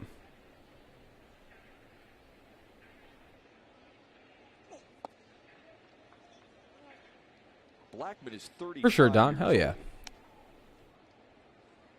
And yet, he still swings it like a 25-year-old. Blackman's getting old. I didn't know he was 35. Sheesh. Yeah, so he's got a really good approach to him. If you watched him in this series, Man's aging pretty great. He'll drive that ball the other way, but he Who do I think? Probably Baez or Meadows. I'm imagining it's going to be Baez. He's fucking so popular outside of Detroit even. There might even be a bunch of Cubs fans or Mets fans that vote Baez just because. Yeah, I'm a little envious I didn't get to watch Reggie play. But I did get to watch Verlander and Cabrera play, like their entire careers basically. So I do feel privileged in have gotten to watch that. You know, Verlander winning the Cy Young and MVP in that one year. The feeling of every time Verlander pitched, it was like the year he won the MVP and Cy Young. It felt like every year, you know, every start until he gave up the hit. It was like, oh shit, here we go. Here's a no-hitter. If he can get through the first inning without giving up a hit, he would get to like the 7th inning without giving up a hit. It was one of those weird things where the only inning you could get to Justin Verlander for a very long time was the first. And if you failed to do that, if he got you 1, 2, 3, there was not very much batting going to be done by your team that day. See the finish there, stays through that ball. Bat stayed in the zone for a long period of time. That's the key. I never got to go to Tiger Stadium. Stand on plane and staying through. All right, so they'll get on. So they'll have Blackmon reaches. But now they'll have a pinch runner, though. So Dazzle will pinch run for Blackmon. And now in is Bryant with 2 on and 2 out. By Miami. He goes to Georgia Tech. He becomes an academic All-American. And then Colorado uses a 2nd-round pick and says, you know what? We're going to have you hit every day, and it's a smart move.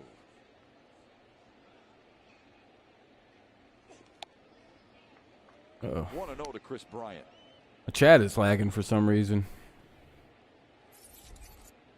Hopefully it corrects itself and stops doing that. But then again, it's raining like a bitch out, so there could be some interference. 2 strikeouts. I'm glad I'm hardwired into my own internet, so that way I don't get fucked with. 2-0. 2-0 here now. You're not getting any knocks. You can't wait to get out of that place. That might be the case for Chris Bryant. He's had a tough series so far. So he's ready to get The out. craziest year was Mark Friedrich, the Bird. Yeah. That was a pretty crazy year for Detroit. Then he got hurt and just kind of never really was able to pitch again like that. It's raining by you. Yeah, it's getting pretty bad by me. Looks like he could be overthrown a little bit too, because he normally sits that cut fastball, little two-seamers, normally 92, 93. What do we got? 2-0. 96, 97 with that pitch. It's more fan accessible for the feel of the game. Nothing beat the real Tiger Stadium. Yeah, that's what I've heard. Nice stadium, but just not quite what Tiger Stadium is. Comerica. You got a Friedrich signed ball. That's pretty cool. Probably a pretty prized possession of yours, I would imagine. Red Wings won. Hey, there we go. 2-1. Oh, what a play! Wow, what a play by Scope. Way to keep it 6-2 at least. Haven't seen Scope make a play like that in a minute. That was a slick little grab. Your most signed possession is your Miggy signed ball. Yeah, that's a really good piece of memorabilia to have your hands on. It'll be Haas, Barnhart, and Baду. Haas, Barnhart, and Badu if they're not pinched hit for. Bottom of the 9th coming up. 6-2 Rockies trail. Tigers getting their last chance. You wanted your ashes scattered at Tiger Stadium. That would not have been good since, yeah, that would have probably been a little bit of a bummer, like long term. Your ghost would have been walking around the remnants of Tiger Stadium like, well, son of a bitch. What's going on? Why the fuck is this doing this? Like fucking garbage, dude.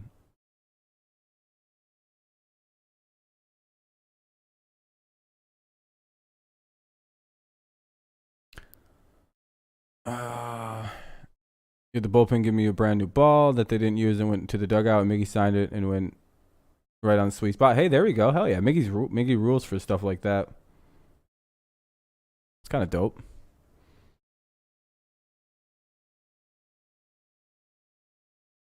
Yeah, we're up to 34 likes. I appreciate that, everybody. You're all far too kind on that. Oh my gosh. So many fucking ads. You can get great seats for $1. Hell yeah. Be a lot cheaper than what it is now. All right, I got my chat back up finally, so I don't have to use this stupid side thing over here. All right.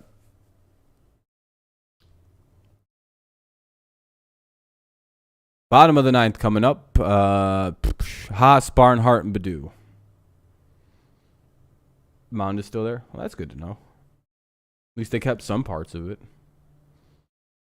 And Dan, really most of the damage done by the Rockies today can be traced to just a couple of guys. Yeah, you know what? Chad Kuhl, the starter for the Rockies, pitched a heck of a game in his 6 innings, but there's one Rocky in particular. Built same year as Fenway. 19-0, what is that? 1903 or some shit? 1930? 3? I'm not good at dates in history.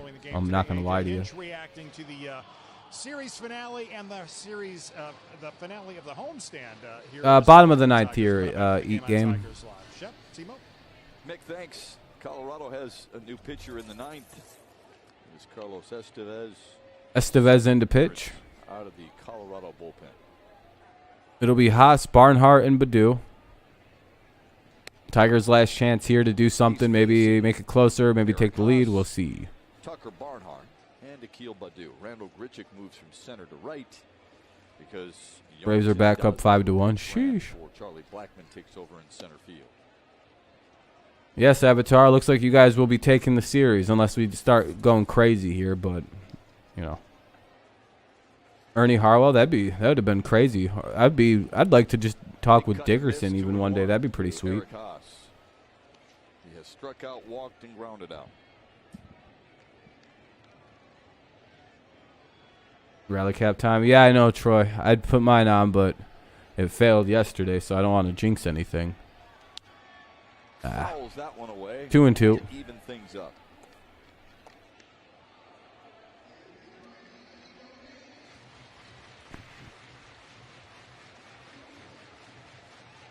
Oh, you're losing by 4. Braves are losing by 4. Tigers will play in Minnesota Tuesday, Wednesday, and Thursday. And then out to L.A. Ball 3. To take on the Dodgers. Not bad, not bad. That's a loaded lineup. Yes, it is. The Yankees are up 8-0. All right, I guess it's not too bad to lose this one. Yeah, tough to find him. Chad Smith really good behind the plate. Just like the Tigers. Nothing wrong with that. Uh-oh. Out of play. Yep. All right, count will remain full at 3-2. You're a big fan of Mookie. Haas is leading it off here in the ninth, so nobody out. It's the bottom of the ninth. Full count for Eric Haas. It'll be Haas, Barnhart, and Badu. 6-2, Rockies lead it. We shall see. Their manager, Dave Roberts, you saw his comments? Got a recent extension. Yeah, not the best days. Here's the 3-2 to Haas. Oh, there we go. Ah, right at him. There is Connor Joe. Damn, one away. So we've seen some really good A little bit of a ride there, but it was right into the glove of Connor Joe. Now up is Tucker Barnhart. Some great plays, and I feel like they're outfielders. They've gotten some good jumps on some balls that the Tigers have hit well. Richie, when he was in center, a nice play on Meadows' ball that was off the. Estevez has been on and off. Well, it looks like he's going to be on this year, or today anyway. Iglesias has been steady as usual at shortstop. Here's Barnhart. Fouls it away, 0-1. Really enjoyed watching him play shortstop. You're in the 7th inning of your game? Sheesh, it's moving.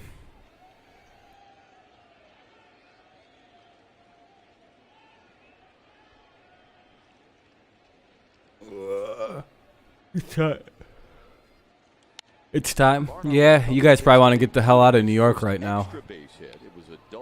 0-2. Has it been a chippy game versus them? Yeah, Preston, it's early. There's gonna be some good and some bad, and it'll probably steady out by mid-May. We'll figure out what the team is. Just have to hope we aren't as bad at getting to mid-May as we were last year.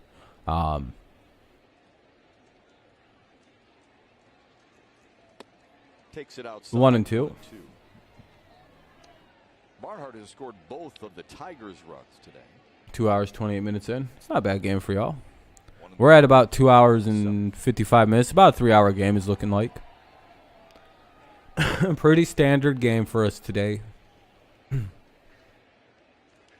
Fouls it away. A couple long innings kind of prolonged it, especially there in the 3rd, 4th, and 5th. Things have been pretty rapid since then, though. It's a 1-2 count here on Barnhart after a foul ball.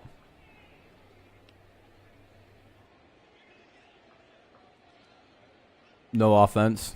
Oh, you guys are down. Oh, wow, it is 10-0 now. Sheesh. They're definitely angry. Now it's 2-2. 2-2. Mentioned the Tigers going to Minnesota. Colorado heads to Philadelphia for a 4-game set. They just beat the Phillies 2 out of 3 before coming here to Detroit. Be the first time we see Carlos Correa in a Twins uniform. Struggled a little bit. Oh, he fell down. I hope he's all right. Full count. Well, they're finishing this game up just in time and everything like that because it's probably going to start raining over there pretty soon. Not sure what happened here. It just kind of looks like he slipped. Well, slip and slide.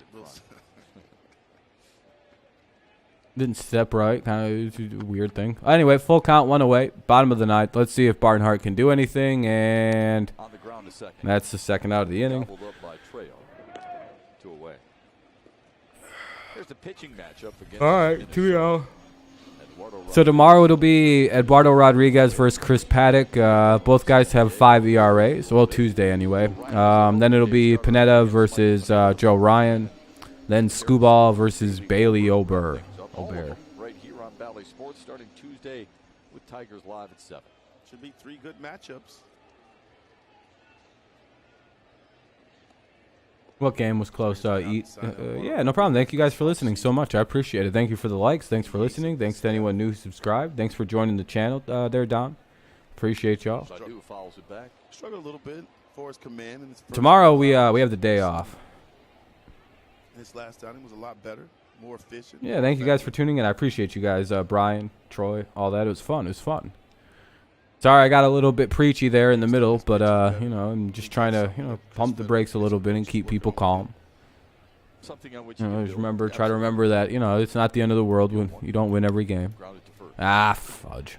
Crone, underhand toss. Ooh, he almost got there, but he got caught, and that's the inning. Well, that's the game rather. Well, GG's to the Rockies fans that might be listening. Great series. You guys will take the series 2-1. Of course, we had the big opening blowout win, but then, the next 2 games kind of went your guys' way. Not exactly an idea series, but hey, it kind of keeps the trend going of winning the first game, then losing the next 2. We followed to 6-9 on the season. Great record. It's a nice record, but it's not, it's not where you'd want to be. The Rockies will be a 10-win team now. They'll advance to a 10-5 record, so they'll stay one of baseball's hotter teams, despite the way that the series started for them. Yeah, Alexander goes to 0-2 and probably should be put back into the bullpen soon. But,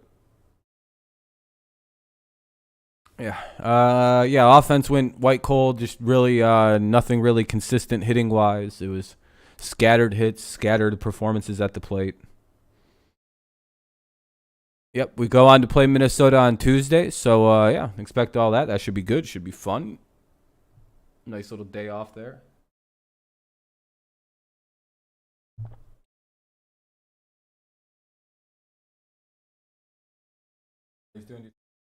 No, I'm going to get out of here, man. I've been live for 3 hours. I've got some stuff I have to do tonight. Lurk King. Hell yeah, Mike. I appreciate it. Yeah, Rockies are white hot right now. Maybe Chris Bryant was onto something when he signed there.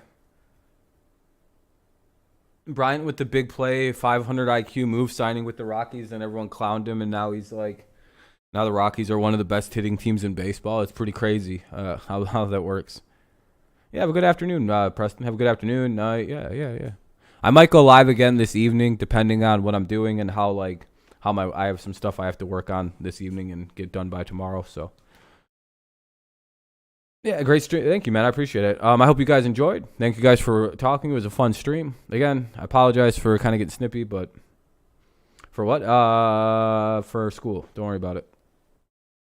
But all right. Thank you guys so much. Oh, why would I go live? Oh, NFL stuff. Do like an NFL stream.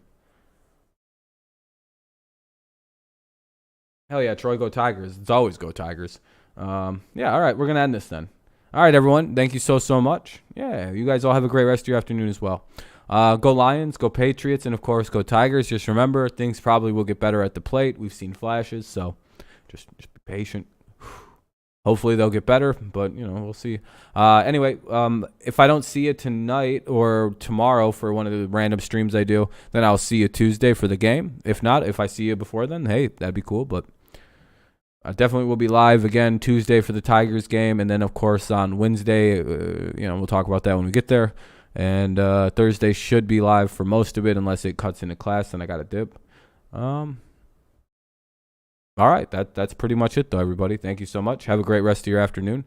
Go again, go Lions, go Patriots, go Tigers. Peace out, and what a fun 6-9 could be better.